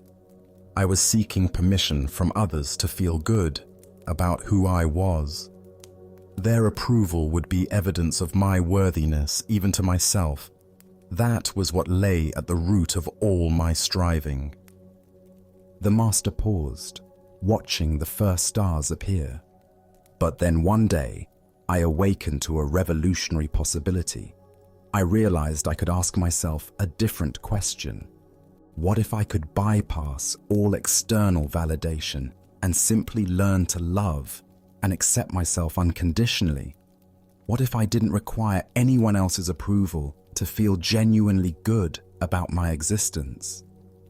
The student felt something shift in his chest as these words settled.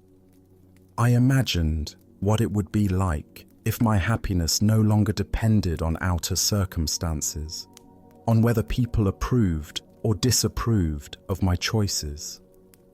What if my sense of worth could be as constant as my own heartbeat, independent of any external validation?" The student could feel his teacher's words pointing toward a freedom he had never considered. "And that realization began your quest for self-realization?"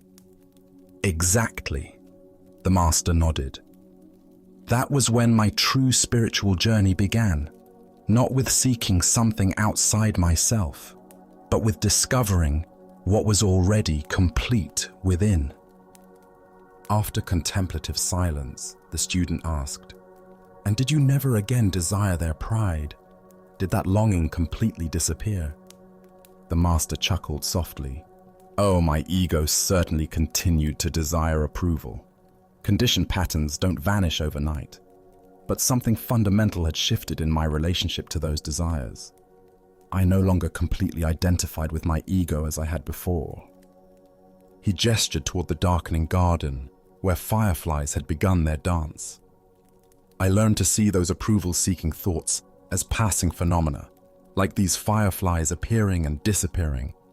I could observe them with interest and compassion, but I no longer gave them power to determine my worth." "So you still cared what others thought?" the student asked. "I respected their opinions and honored their perspectives," the master replied. "But I no longer gave them so much weight. Their approval became like weather, sometimes pleasant, sometimes not, but no longer the determining factor in whether I felt at peace with myself." The master's face radiated quiet joy. "And never had I felt so free as when I finally released myself in this way. It was like discovering I had been carrying invisible chains for decades, and suddenly they fell away. The love I had been seeking outside was revealed to have been within me all along." Buddha's wisdom reminds us, if you truly loved yourself, you would never hurt yourself with destructive thoughts, actions, or choices. This teaching points to the heart of the master's discovery. Most suffering stems from the mistaken belief that we must earn the right to love ourselves through external achievements or approval. Here, we discover one of the most revolutionary insights available. Self-love is not a reward to be earned, but our natural birthright to be claimed. We are born complete and worthy, not because of what we accomplish, but simply because we exist. Why do we find unconditional self-love so difficult? From childhood, we absorb messages suggesting love must be earned through good behavior, achievement, or pleasing others. We learn to treat ourselves the way we were treated, often with criticism and conditions. These patterns become so familiar that unconditional self-acceptance feels foreign. Our culture intensifies this conditioning by promoting the myth that happiness comes from external sources. Each message reinforces the delusion that we are incomplete as we are. Consider how much mental energy goes toward managing others' opinions. How often do you modify authentic expression to gain approval? How much self-worth depends on external feedback rather than internal recognition of inherent value? When we love ourselves unconditionally, we create a foundation of fulfillment that allows us to enjoy others' affection without depending on it. We can receive compliments with gratitude rather than desperate hunger, and handle criticism without devastation, because our core worth remains untouched. The Buddha said, "You can search throughout the entire universe for someone more deserving of your love and affection than you are yourself, and that person is not to be found anywhere. You, yourself, deserve your love and affection." This isn't narcissism. It's recognition of fundamental truth about consciousness itself. Tonight, as you rest in this moment's quiet, can you sense the presence that is reading these words? This awareness that knows your thoughts and witnesses your experiences is not improved or diminished by anything that happens.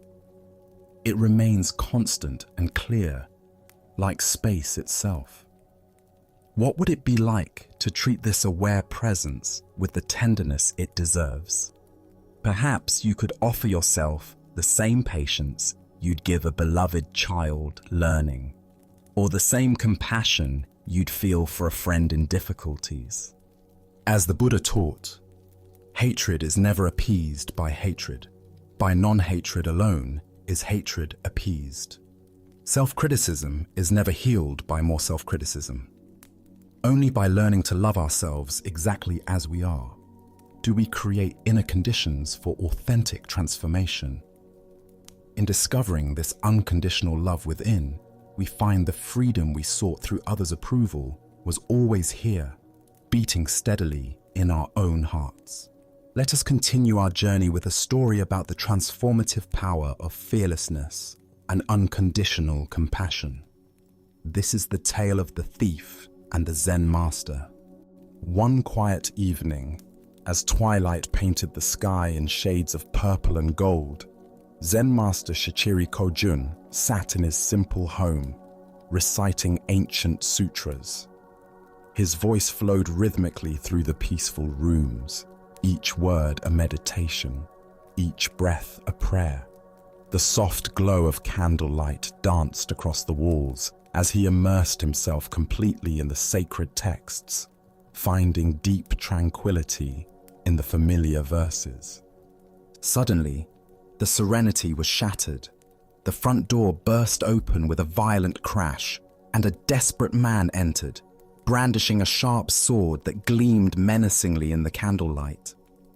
His eyes were wild with desperation, his clothes dirty and torn, his breathing heavy from running. He had clearly chosen this isolated house because he believed it would be an easy target. A peaceful monk would offer no resistance. "Money or your life?" the thief demanded, his voice trembling with a mixture of fear and aggression. He expected the old man to cower, to plead, to scramble frantically for whatever valuables he might have hidden away. But Shichiri didn't even look up from his sutra book. His voice remained calm and steady as he continued reciting for a moment before pausing to address the intruder. "Please don't disturb my practice," he said, with the same gentle tone he might use to ask someone to close a door. "If you need money, help yourself. It's in that drawer over there." He gestured casually toward a simple wooden chest, then immediately returned to his recitation as if nothing unusual had occurred. The thief stood frozen, his sword still raised, completely bewildered. In all his years of stealing, he had never encountered such a reaction. No fear, no pleading, no anger, just matter-of-fact helpfulness, as if he were a neighbor who had stopped by to borrow something. Shaking his head in confusion, but proceeding with his business, the thief moved to the indicated drawer and began gathering the coins and small valuables he found there. The soft sound of the master's voice continued behind him, reciting sacred words as peacefully as if he were alone. Just as the thief was preparing to leave with his stolen goods, the master's voice called out again. "Wait," Shichiri said, finally looking up from his book. "Please don't take everything.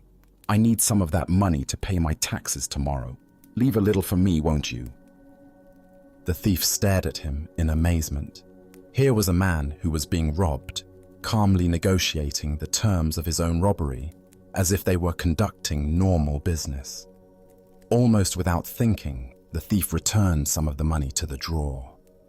As he turned to leave, certain that this strange encounter was finally over, the master's voice stopped him once more.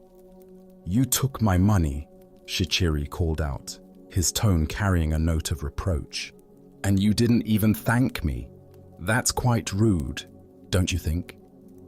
This final comment left the thief completely speechless. His sword hand began to shake. Never in his most violent encounters had he been so thoroughly unnerved. Here was a man who treated robbery as if it were a favor, who was more concerned about politeness than personal safety. Thank you," the thief stammered, and then fled into the night as quickly as his legs would carry him. Later, when the thief was caught and confessed to numerous crimes, including the incident at Shichiri's house, the master was called as a witness. The court officials expected him to demand justice, to describe the terror and violation he had experienced. Instead, Shichiri spoke with the same calm clarity he had shown that evening. "This man did not steal anything from me," he testified. "I gave him the money freely. He even thanked me for it, though it took a little reminding." The thief, sitting in chains, felt something break open in his chest as he heard these words. This man had not only shown him extraordinary kindness in the moment of the crime, but was now protecting him from the consequences. For the first time in years, tears came to his eyes. Not tears of self-pity or anger, but tears of recognition. He had encountered something he had never experienced before: love without conditions. Upon his release from prison, the former thief sought out the master and begged to become his student. Under Shichiri's patient guidance, he learned to cultivate the same fearless compassion he had witnessed that night. Years later, through dedicated practice and the master's unwavering belief in his potential for transformation, he attained the deep peace and wisdom of enlightenment. As the Buddha observed, hatred does not cease by hatred, but only by love. This is the eternal rule. What emerges from this story is the revolutionary power of meeting violence with absolute peace, responding to taking with giving, and answering fear with love. Why do we instinctively believe that force must be met with force, that aggression requires defensive reaction? Zen Buddhism reveals that this pattern, while natural, often perpetuates the very conflicts it seeks to resolve. When we respond to hostility with hostility, we simply escalate the cycle of suffering. But when we respond with genuine compassion, not passive submission, but active love, we create space for transformation that wouldn't otherwise exist. Look deeply at your own experience. When someone approaches you with anger, criticism, or demand, what is your automatic response? Most of us immediately mobilize our defenses, preparing to protect ourselves through counterattack or withdrawal. But notice what happens in your body and mind during these defensive reactions. Does the tension decrease or increase? Does the conflict resolve or intensify? Shichiri's response demonstrates what Zen calls skillful means, acting from wisdom rather than reflex. His fearlessness didn't come from being unaware of danger, but from understanding something profound about the nature of reality. He recognized that the thief's aggression arose from desperation and suffering, not from inherent evil. By refusing to see him as an enemy, Shichiri created the possibility for the thief to see himself differently. In Zen practice, we cultivate what might be called the courage of defenselessness. This doesn't mean being naive about genuine danger or allowing ourselves to be harmed unnecessarily. Rather, it means developing the confidence to respond to difficult situations from our highest wisdom rather than our most primitive instincts. The Buddha taught, in the end, just three things matter: how well we have lived, how well we have loved, how well we have learned to let go. Shichiri embodied all three in his encounter with the thief. He lived from complete presence, loved without conditions, and let go of any attachment to his possessions or even his personal safety. Consider the people in your life who challenge you: the difficult colleague, the critical family member, the aggressive driver in traffic? What would it mean to meet their energy with the same kind of fearless compassion Shichiri showed? Not by agreeing with them or submitting to their demands, but by refusing to match their level of reactivity, by staying connected to your own center of peace, regardless of their behavior. Tonight, as you encounter your own moments of tension or conflict, can you remember the master who treated a robber as an honored guest? Can you find the space between stimulus and response where choice lives, where you can decide to meet aggression with peace, taking with giving, fear with love? Buddha's wisdom reminds us, better than 1,000 hollow words is one word that brings peace. Sometimes the most powerful response to violence is simply to remain unshakable in our commitment to compassion, knowing that love has a transformative power that force can never match. Now, let us explore a Zen story about the irreplaceable nature of direct spiritual transmission. This is the tale of Bankei and the messenger. In the bustling capital city, where merchants haggled in crowded marketplaces and scholars debated in tea houses, the renowned Zen master Bankei had completed another period of teaching at one of the great temples.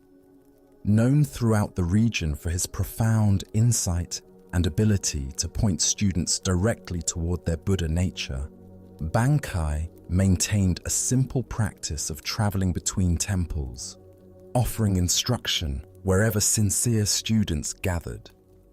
As the master prepared to depart for his next destination, carefully folding his few possessions into a traveling bundle, a well-dressed gentleman approached him with urgent politeness.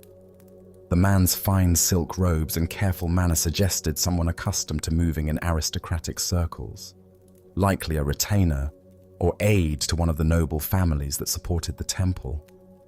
"Venerable master," the gentleman said, bowing deeply, "I come with a request from the Baron, a man of great learning and sincere interest in your teachings. He has heard of your wisdom and wishes desperately to meet with you personally, but urgent matters have detained him today. Would you consider postponing your departure by one day so that he might have the honor of studying with you tomorrow?" Bankei, despite his eagerness to reach the next temple where students awaited him, recognized the genuine need in the request. The path of a teacher required flexibility and compassion, even when inconvenient. "Of course," he replied simply, "I shall remain one more day." The master unpacked his bundle and settled back into the temple quarters, spending the evening in quiet meditation and preparation for what he anticipated would be a meaningful encounter with a sincere seeker. He had met many nobles over the years who approached Zen with genuine humility despite their worldly status, and he looked forward to offering whatever guidance might be helpful. The next morning arrived with clear skies and the sound of temple bells calling the community to meditation. Bankei waited in his designated meeting room as the appointed time approached. But instead of the Baron himself, the same well-dressed gentleman appeared again, this time with obvious embarrassment written across his features. "Master," the man began, his voice heavy with apology, "I bring regrettable news. The Baron was called away on urgent business that could not be delayed, matters of state that demanded his immediate attention. However, he has not forgotten his desire for your teaching. He has asked me to serve as his representative, to receive your instruction on his behalf, and carry your wisdom back to him faithfully." The gentleman paused, clearly hoping this arrangement would prove acceptable. "The Baron's specific question concerns the nature of mind itself. He wishes to understand, what is the true nature of consciousness and how can one realize it directly? If you would share your teaching on this matter, I promise to convey every word exactly as you speak it. Bankai listened to this request with gentle attention, his expression remaining calm and compassionate. When the gentleman finished speaking, the master sat quietly for a moment, as if considering not just the question, but the entire situation, the absent seeker, the well-intentioned messenger, and the profound impossibility of what was being asked. Finally, Bankai spoke with characteristic simplicity and directness. This matter of Zen is difficult to convey even through direct question and answer, between teacher and student meeting face to face. It becomes all the more difficult, indeed impossible, to transmit through a messenger, no matter how sincere or capable that messenger might be. Having delivered this response, the master said nothing more. He simply sat in silence, embodying the very teaching he had just articulated. The gentleman waited, perhaps expecting elaboration or alternative suggestions, but none came. Eventually, finding himself speechless and somewhat confused, the gentleman bowed politely and withdrew from the temple. The Buddha once said, "Be a lamp unto yourself." This profound truth reveals itself in Bankai's gentle but firm refusal to reduce Zen wisdom to a message that could be carried by proxy. Spiritual awakening cannot be transmitted second-hand because it is not information, but transformation. Why do we often approach spiritual learning as if it were academic knowledge that can be collected and conveyed through intermediaries? Zen Buddhism teaches that awakening is not a concept to be understood, but a reality to be directly experienced. Like the taste of water to someone who is thirsty, it cannot be adequately described. It must be experienced firsthand. The Baron's question about the nature of consciousness reveals our typical approach to spiritual inquiry. We want to understand awareness intellectually, to grasp it conceptually, to possess it as knowledge. But consciousness cannot be made into an object of study because it is the very subject doing the studying. It's like trying to see your own eyes without a mirror. The seeing itself is what you are trying to see. Consider how often throughout your day you might approach spiritual wisdom as information to be collected, rather than truth to be embodied. We read books about meditation instead of meditating. We study descriptions of enlightenment instead of investigating our present experience. We seek answers about the nature of mind instead of directly examining what we call mind right now. Zen Master Dogen taught, "To study the Buddha way is to study the self. To study the self is to forget the self." This paradox points to the heart of why spiritual transmission requires direct engagement. The self that wants to understand Buddhism intellectually is the very construction that must be seen through. This seeing through happens not through accumulating knowledge, but through intimate investigation of immediate experience. The messenger in the story represents our own tendency to approach awakening indirectly. We want to understand consciousness from a safe distance, maintaining the illusion that we are separate observers studying an object called awareness. But awareness is what we are, not what we have. It cannot be possessed, understood, or transmitted because we are expressions of it. Bankai's silence after his brief explanation was itself a teaching. In Zen, silence often conveys what words cannot.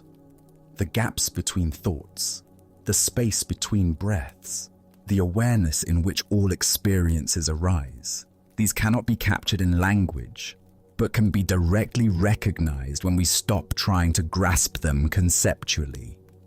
This doesn't mean spiritual teaching is impossible or that teachers serve no purpose. Rather, it means that authentic teaching points students toward their own direct experience, rather than providing second-hand descriptions of someone else's realization. The teacher's role is not to deliver enlightenment, but to create conditions where students might recognize what they already are. Tonight, as you experience the simple fact of being conscious, aware of these words, aware of your body, aware of the space in which thoughts and sensations appear, can you investigate this awareness directly rather than through concepts? Can you be present to your experience rather than trying to understand it through someone else's descriptions? As the Buddha taught, work out your own salvation with diligence. The path to freedom cannot be walked by proxy. It requires your own feet, your own breath, your own willingness to look directly at what you have always been but perhaps never clearly seen. Let us now turn to a tale of a young monk who believed he had failed in his spiritual journey. This is the story of the Golden Wake. At a peaceful monastery overlooking a serene mountain lake, a young student sat dejected on the temple steps as the sun began its descent toward the water.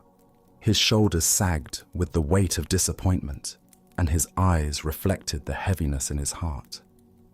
For months, he had struggled with his studies, unable to grasp the profound teachings that seemed to come so naturally to his fellow monks. "The boat is coming to take me home because I have failed in my studies here at the monastery," he said to his teacher, who had quietly approached and sat beside him. "What can I say to my family? They sent me here with such hope, believing I would return as a learned monk who could guide others on the path." The old teacher gazed out at the lake, where a small wooden boat was making its way slowly across the still water. The setting sun painted everything in shades of gold and amber. "Say that you did your best, and that is as much as anyone can do," he answered gently, his voice carrying the wisdom of many years. "But I wanted to be a famous monk and teach others," the boy replied, his voice thick with disappointment. "I dreamed of leading meditation sessions, of having students seek my guidance, of making a real difference in the world." "You can," the teacher said simply. "How?" asked the sad boy, looking at his teacher with confusion. "I couldn't even memorize the basic sutras. I fell asleep during meditation. I failed at everything that matters." The teacher smiled and pointed toward the water. "Live from your heart. I will show you. Do you see that boat making its way across the lake with the sun setting behind it?" "Yes," the boy replied, following his teacher's gaze. "Do you see its wake spreading across the lake? See how the boat looks like the apex of a golden triangle as the wake fans out from its bow?" The boy squinted, trying to see what his teacher described. "Sort of." "Squint," said the teacher patiently. "That boat is you as you leave the monastery. The lake is your life.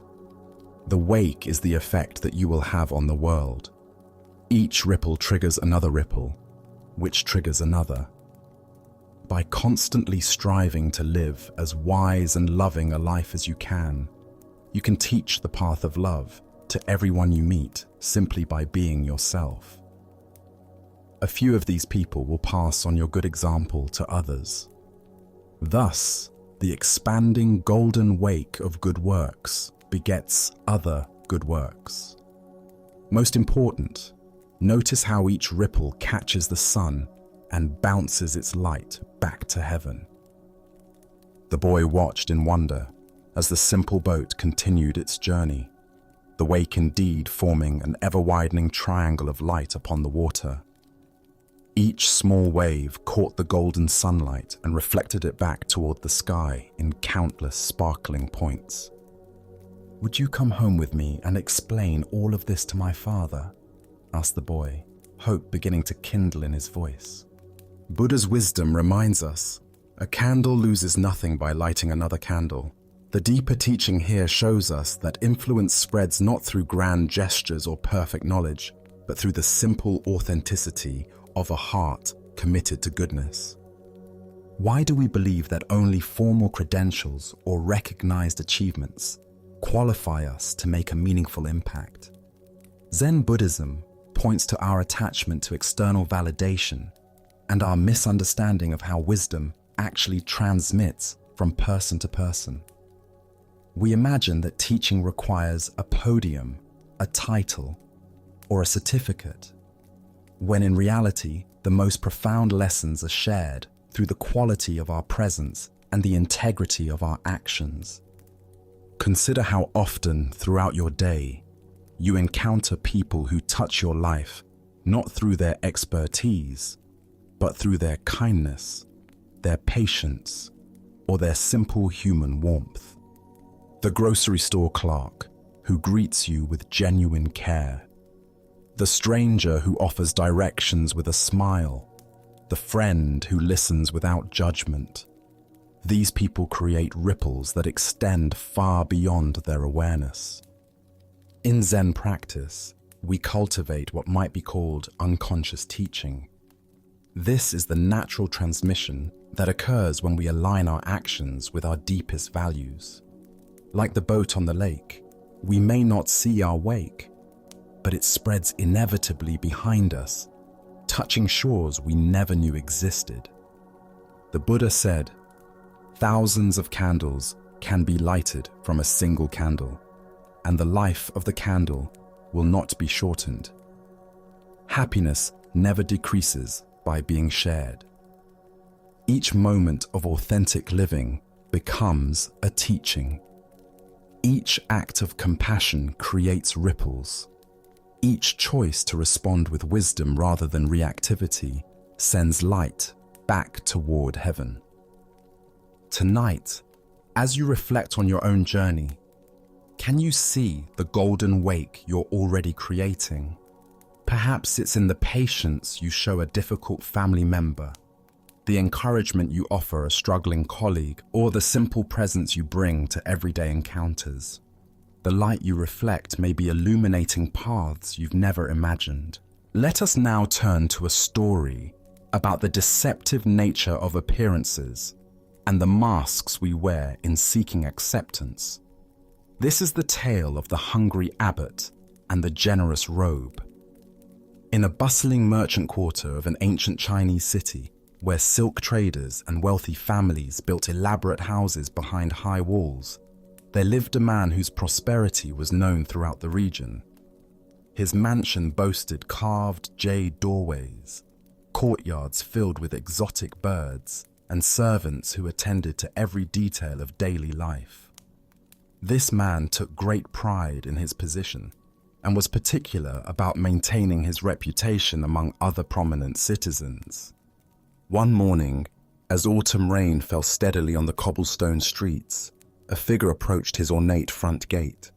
The visitor was a Zen abbot from a mountain monastery, but he appeared as nothing more than a beggar. His simple brown robes were patched and worn thin from years of use. His sandals were cracked and muddy from walking mountain paths, and his wooden begging bowl showed the stains and scratches of countless meals received in charity. The abbot stood quietly at the gate, rain dripping from his shaved head, and waited with the patient dignity that comes from years of spiritual practice. When the gatekeeper finally noticed him, the man's expression immediately showed disdain. "What do you want, beggar?" the gatekeeper asked harshly, not bothering to bow or show any respect. "This is the house of an important man. We have no scraps for wanderers." "I am traveling and seeking alms," the abbot replied gently. "Perhaps your master would offer a simple meal to a monk." The gatekeeper looked him up and down with obvious contempt. These ragged clothes, this worn appearance. Clearly this was just another vagrant trying to take advantage of his master's household. "Be gone," he commanded. "My master does not waste food on beggars. Seek your charity elsewhere." The abbot accepted this rejection without anger or argument. He simply bowed, turned, and walked back into the rain, his empty bowl tucked beneath his arm.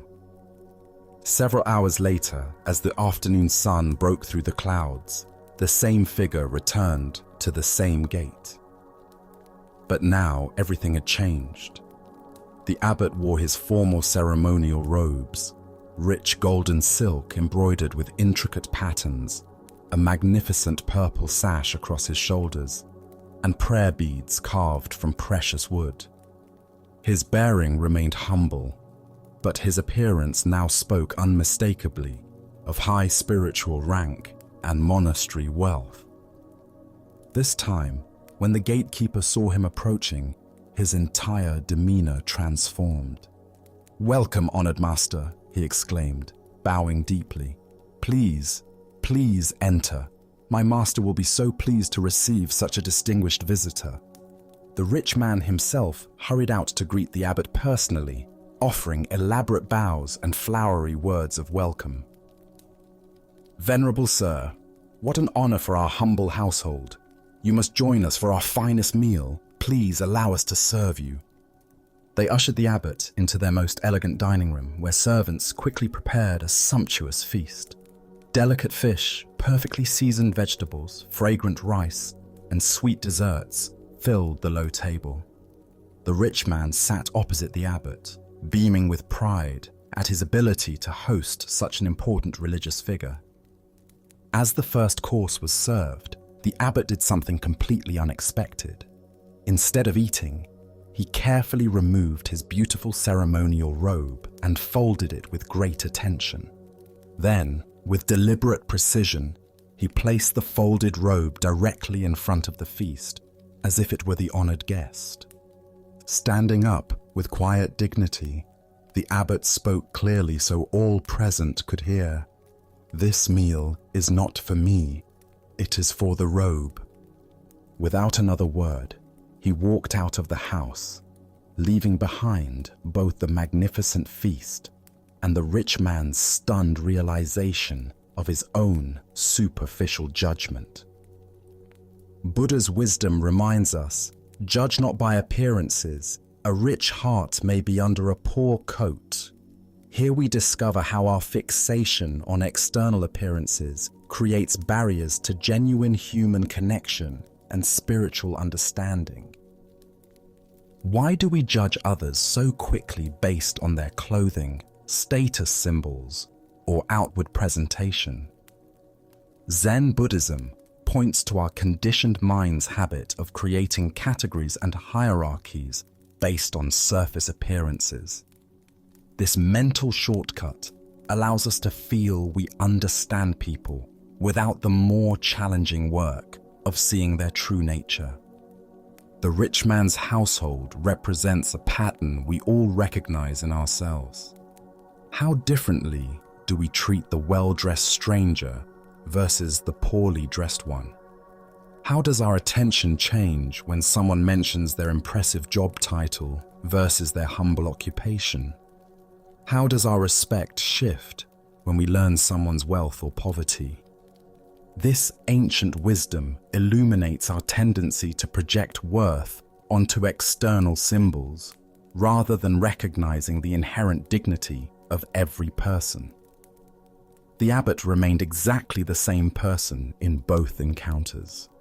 His wisdom, compassion, and spiritual realization unchanged by his clothing.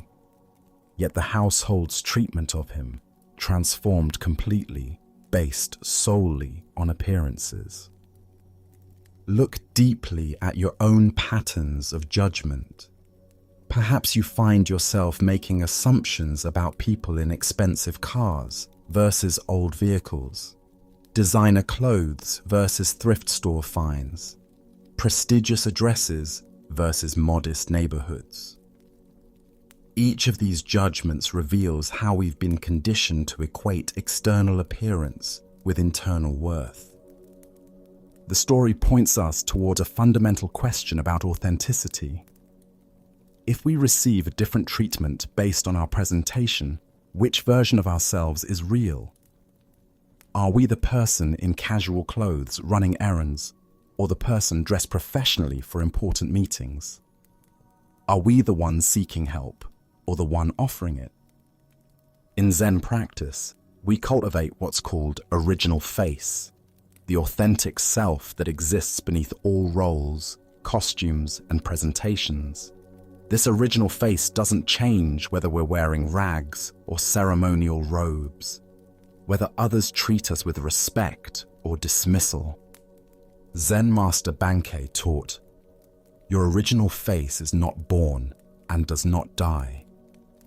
This teaching invites us to recognize that our essential nature, our capacity for awareness, love, and wisdom remains constant, regardless of how others perceive us or how we present ourselves to the world. The abbot's teaching was not just for the rich man, but for all of us who might witness his story. By feeding the robe instead of himself, he revealed how often we relate to people's personas rather than their essence. We honor the title, the clothing, the symbols of status, while missing the actual human being present before us. Consider how this insight might transform your daily interactions. The server at your restaurant, the clerk at the store, the person asking for directions, each carries the same essential dignity as the most honored guest. The challenge is seeing past the uniforms, the circumstances, the social roles, to the original face beneath. This doesn't mean we ignore practical realities or social conventions, but that we hold them more lightly. We can acknowledge someone's professional role while remembering their fundamental humanity. We can dress appropriately for occasions while knowing our worth doesn't depend on our wardrobe. Tonight, as you consider the various roles and presentations you inhabit throughout the day, can you sense the unchanging awareness that witnesses all these temporary costumes? Can you feel the original face that remains constant, whether others see you as important or invisible? The Buddha said, "Better than 1,000 hollow words is one word that brings peace." The abbot's silent gesture spoke more powerfully than lengthy sermons about equality and compassion. By walking away from the feast, prepared for his appearance rather than his essence, he offered a teaching that continues to resonate across centuries. Let us now turn to a tale about the courage to trust life's current. This is the story of the Crystal River. In the depths of a great crystal river, where water flowed clear as mountain air, there lived an entire village of small creatures. The river's current moved above them like a gentle breath, carrying the wisdom of countless springs and distant seas. Young and old, rich and poor, all made their home along the sandy bottom, each creature grasping tightly to stones, branches, and roots. For generations, clinging had been their way of survival. Every creature learned from birth to wrap their appendages around river rocks and fallen wood. "Hold on," the elders would say. "The current is dangerous.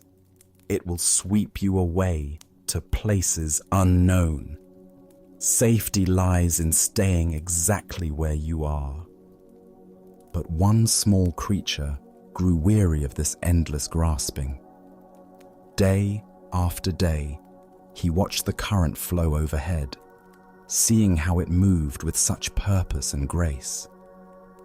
While his neighbors complained about the effort required to maintain their grip, he found himself wondering what it might feel like to trust that flowing water. "I am tired of clinging," he announced one morning. "Though I cannot see where it leads, I trust that the current knows its destination. I shall let go and allow it to carry me where it will, for I fear that if I continue clinging, I shall die of boredom before I ever truly live." The other creatures gasped in horror. "Fool!" they cried. "Let go, and that current will tumble you mercilessly across the rocks below. You will be battered and broken, dying far more quickly than any boredom could kill you." But the small creature had made his decision. Taking one last look at his neighbors, he released his grip on the familiar stone. Immediately, the current seized him, and just as the others had predicted, he was tumbled and tossed across the rocky bottom. His small body struck stone after stone, each impact bringing pain he had never experienced while safely clinging. Yet something remarkable began to happen. As the creature continued to surrender to the current's power, refusing to grab for new anchors despite his pain, the water gradually lifted him higher from the dangerous bottom. The tumbling ceased. The rocks could no longer reach him. Now he flowed with the current itself, no longer fighting its direction, but becoming one with its movement. As he traveled downstream, creatures in distant parts witnessed something they had never seen. Here was one of their own kind, yet he appeared to be flying through the water, moving with the elegant power of the current itself. "See a miracle!" they called out. "A creature like ourselves, yet he soars. Surely he is the Messiah, come to save us all." The flowing creature heard their cries and felt compassion for their misunderstanding. "I am no more Messiah than any of you," he called back. "The river delights in lifting us all free, if only we dare to let go. Our true work is not clinging to the bottom, but embracing this voyage, this grand adventure of trust and flow." But the creatures only cried louder, "Savior, Savior!" Even as they spoke, they tightened their grips on rocks and roots. They watched until he disappeared around a bend, then began weaving legends about the miraculous Savior who had briefly graced their village. Buddha's wisdom reminds us, you only lose what you cling to. This ancient teaching illuminates the profound paradox at the heart of human experience. We spend our lives grasping for security and control, believing that our safety depends on holding tight to familiar circumstances. Yet in this very grasping, we create the suffering we seek to avoid. Why do we cling so desperately when the current offers to carry us toward unknown adventures? Zen Buddhism reveals that from early childhood, we learn the known is safe and the unknown dangerous. This conditioning becomes a spiritual obstacle when it prevents growth beyond familiar limitations. We also suffer from the illusion of control, believing that by grasping circumstances, relationships, and identities, we can stop the natural flow of change. This creates enormous tension because it puts us in opposition to reality itself. Life is constant movement, and when we resist this truth, we exhaust ourselves fighting currents far more powerful than our individual will. Consider the areas of your life where you find yourself clinging.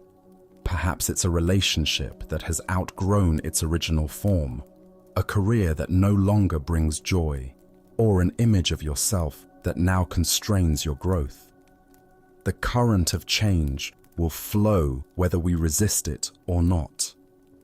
Our choice is whether to exhaust ourselves in futile opposition or discover the grace available in conscious surrender. The Buddha said, "Nothing is permanent except change." Water doesn't fight the mountainside. It finds the natural pathway down. When we learn to move with life's current rather than against it, we discover effortless effectiveness that rigid resistance can never achieve. Tonight, as you rest in this moment's stillness, what might you be ready to release? Perhaps it's a worry about tomorrow's challenges, a resentment from yesterday's disappointments, or a way of defining yourself that has grown too small? Can you feel into the current of this moment's aliveness and trust its direction? As the Buddha taught, let go of what has passed. Let go of what may come. Let go of what is happening now. Relax right now and rest. In this trust, we discover that the current we feared would destroy us is actually the very force that can carry us home to our true nature. Now let us explore a story about the power of belief and the destiny we create through faith itself. This is the tale of the general and the coin that revealed truth. A Japanese general faced an impossible situation. His army was greatly outnumbered by enemy forces. The terrain favored his opponents, and by every conventional measure of military strategy, the coming battle should result in devastating defeat. Yet something deep within him remained convinced that victory was possible. Perhaps it was intuition, perhaps it was desperate hope, but he felt certain that his cause was just, and his troops, though fewer in number, possessed a fighting spirit that could overcome the odds. The problem was his soldiers. They could count as well as he could, and they had eyes to see the massive force arrayed against them. Fear rippled through their ranks like a contagion. Doubt clouded their faces. Whispered conversations filled with pessimism spread through the camp, and the general could sense that their morale was crumbling before the battle had even begun. He knew that an army convinced of its own defeat would indeed be defeated, regardless of any other factors. Technical skill, superior weapons, even numerical advantage means nothing when soldiers have already surrendered in their hearts. But an army that truly believed in its victory could accomplish seemingly impossible things through the sheer force of that conviction. On the morning of the battle, as they marched toward their destiny, the general led his troops to a small religious shrine that stood beside the road. This was a place where countless warriors had stopped over the centuries to pray before facing uncertain fate. The general gathered his men around him and led them in earnest prayer, asking for divine blessing and protection in the coming fight. When the prayers were finished, the general reached into his pocket and withdrew a simple coin. He held it high so that every soldier could see it clearly. "My brothers," he called out, his voice carrying across the assembled ranks, "we have prayed, and now we will let heaven itself reveal our destiny. I will toss this coin into the air. If it lands heads, we are fated to win this battle. If it lands tails, we are destined to lose. Let us discover what the gods have decided for us." The soldiers pressed closer, their breathing shallow with anticipation.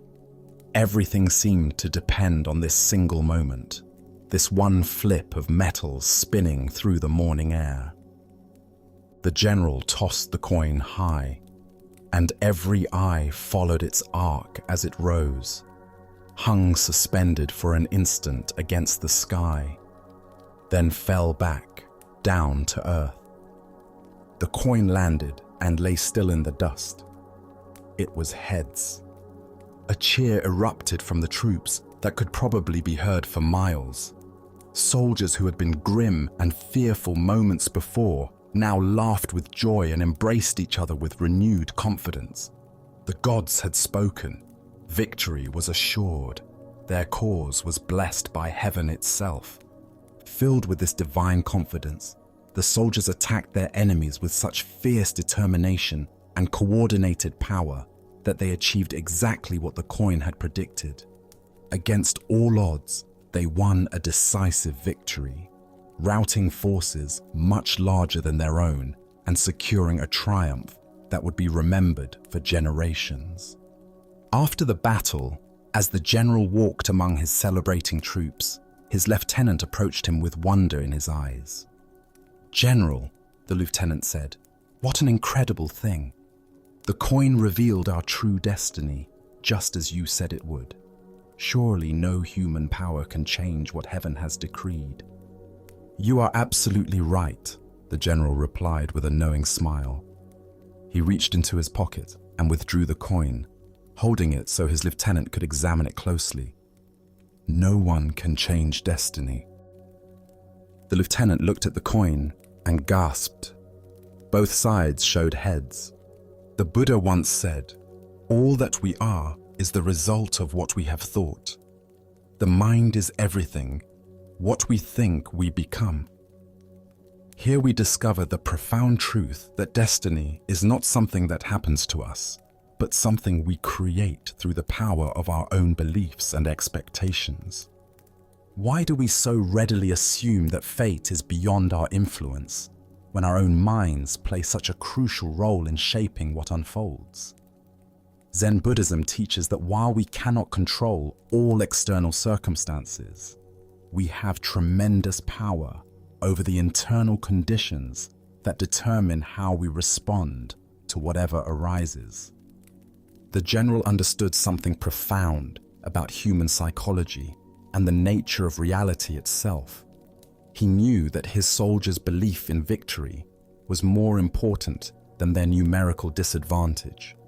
He recognized that confidence, determination, and fighting spirit could overcome superior numbers when those qualities were genuinely present. But here's the deeper teaching. The general didn't simply manipulate his troops through deception. He created the conditions that allowed their natural courage and strength to emerge.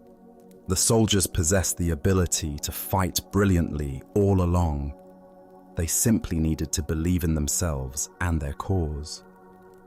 Consider your own relationship with destiny and possibility. How often do you assume that outcomes are predetermined, that success or failure is beyond your influence? The general's two-headed coin represents the power we all possess to tip the scales in favor of positive outcomes through the quality of our engagement with life. This doesn't mean we can control everything through positive thinking, or that believing in something makes it automatically true.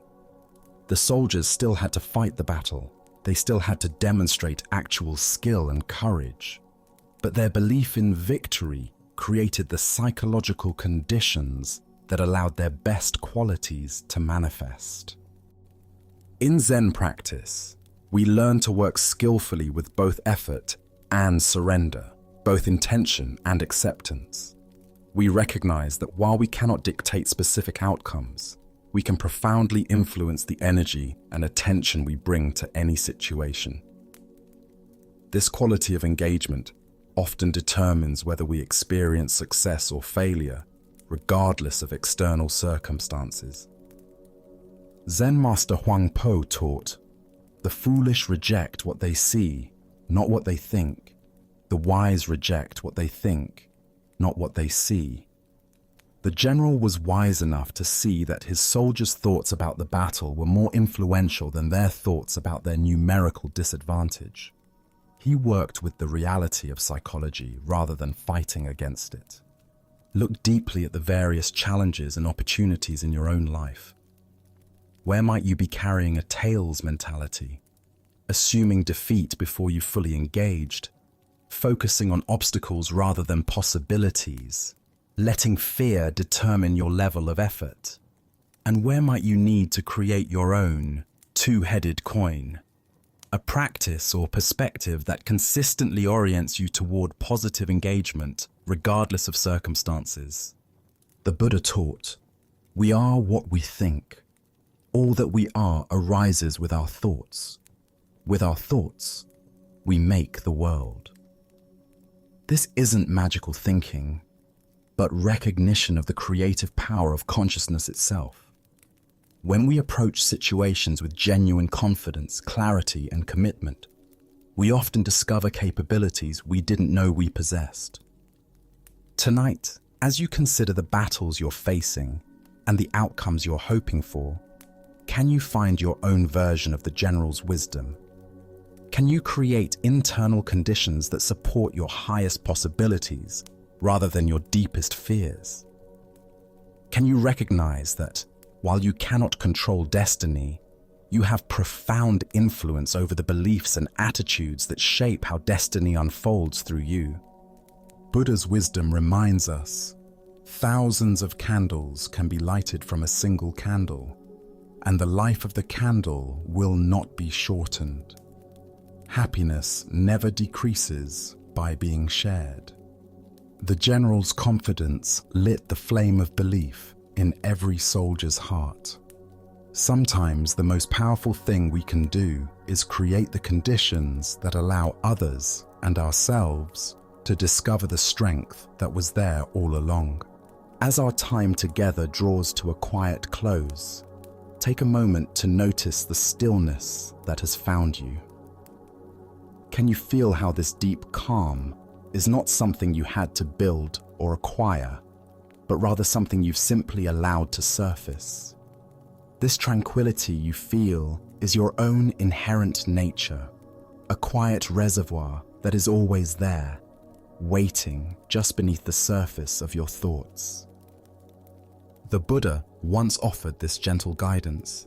In the end, only three things matter: how much you loved, how gently you lived, and how gracefully you let go of things not meant for you. Reflect on this wisdom now. Each story we explored tonight was a quiet lesson in the art of letting go, releasing the grip of yesterday's regrets, tomorrow's anxieties, and the mind's endless chatter. This understanding has now been planted within you, a seed of awareness that will continue to grow long after these words have faded. This isn't about achieving a perfect state of mind, but about developing a new relationship with your own experience. Even if thoughts return, even if the world feels loud again tomorrow, remember the feeling you have right now. The lessons from these ancient masters have shown you a path back to this quiet center, a way of being that is always accessible. The peace you've touched is not a fleeting visitor. It is a permanent resident of your own awareness. As you prepare for deep and restorative sleep, know that the true teaching was not in the stories themselves, but in the quiet space they opened within you. It is in this inner stillness that clarity is found, and the body and mind can truly heal. Carry this feeling of gentle release with you as you drift off. Let it be the foundation for your rest and the quiet strength that greets you in the morning. Thank you for joining us on this journey at Sleepy Monk. Sleep well.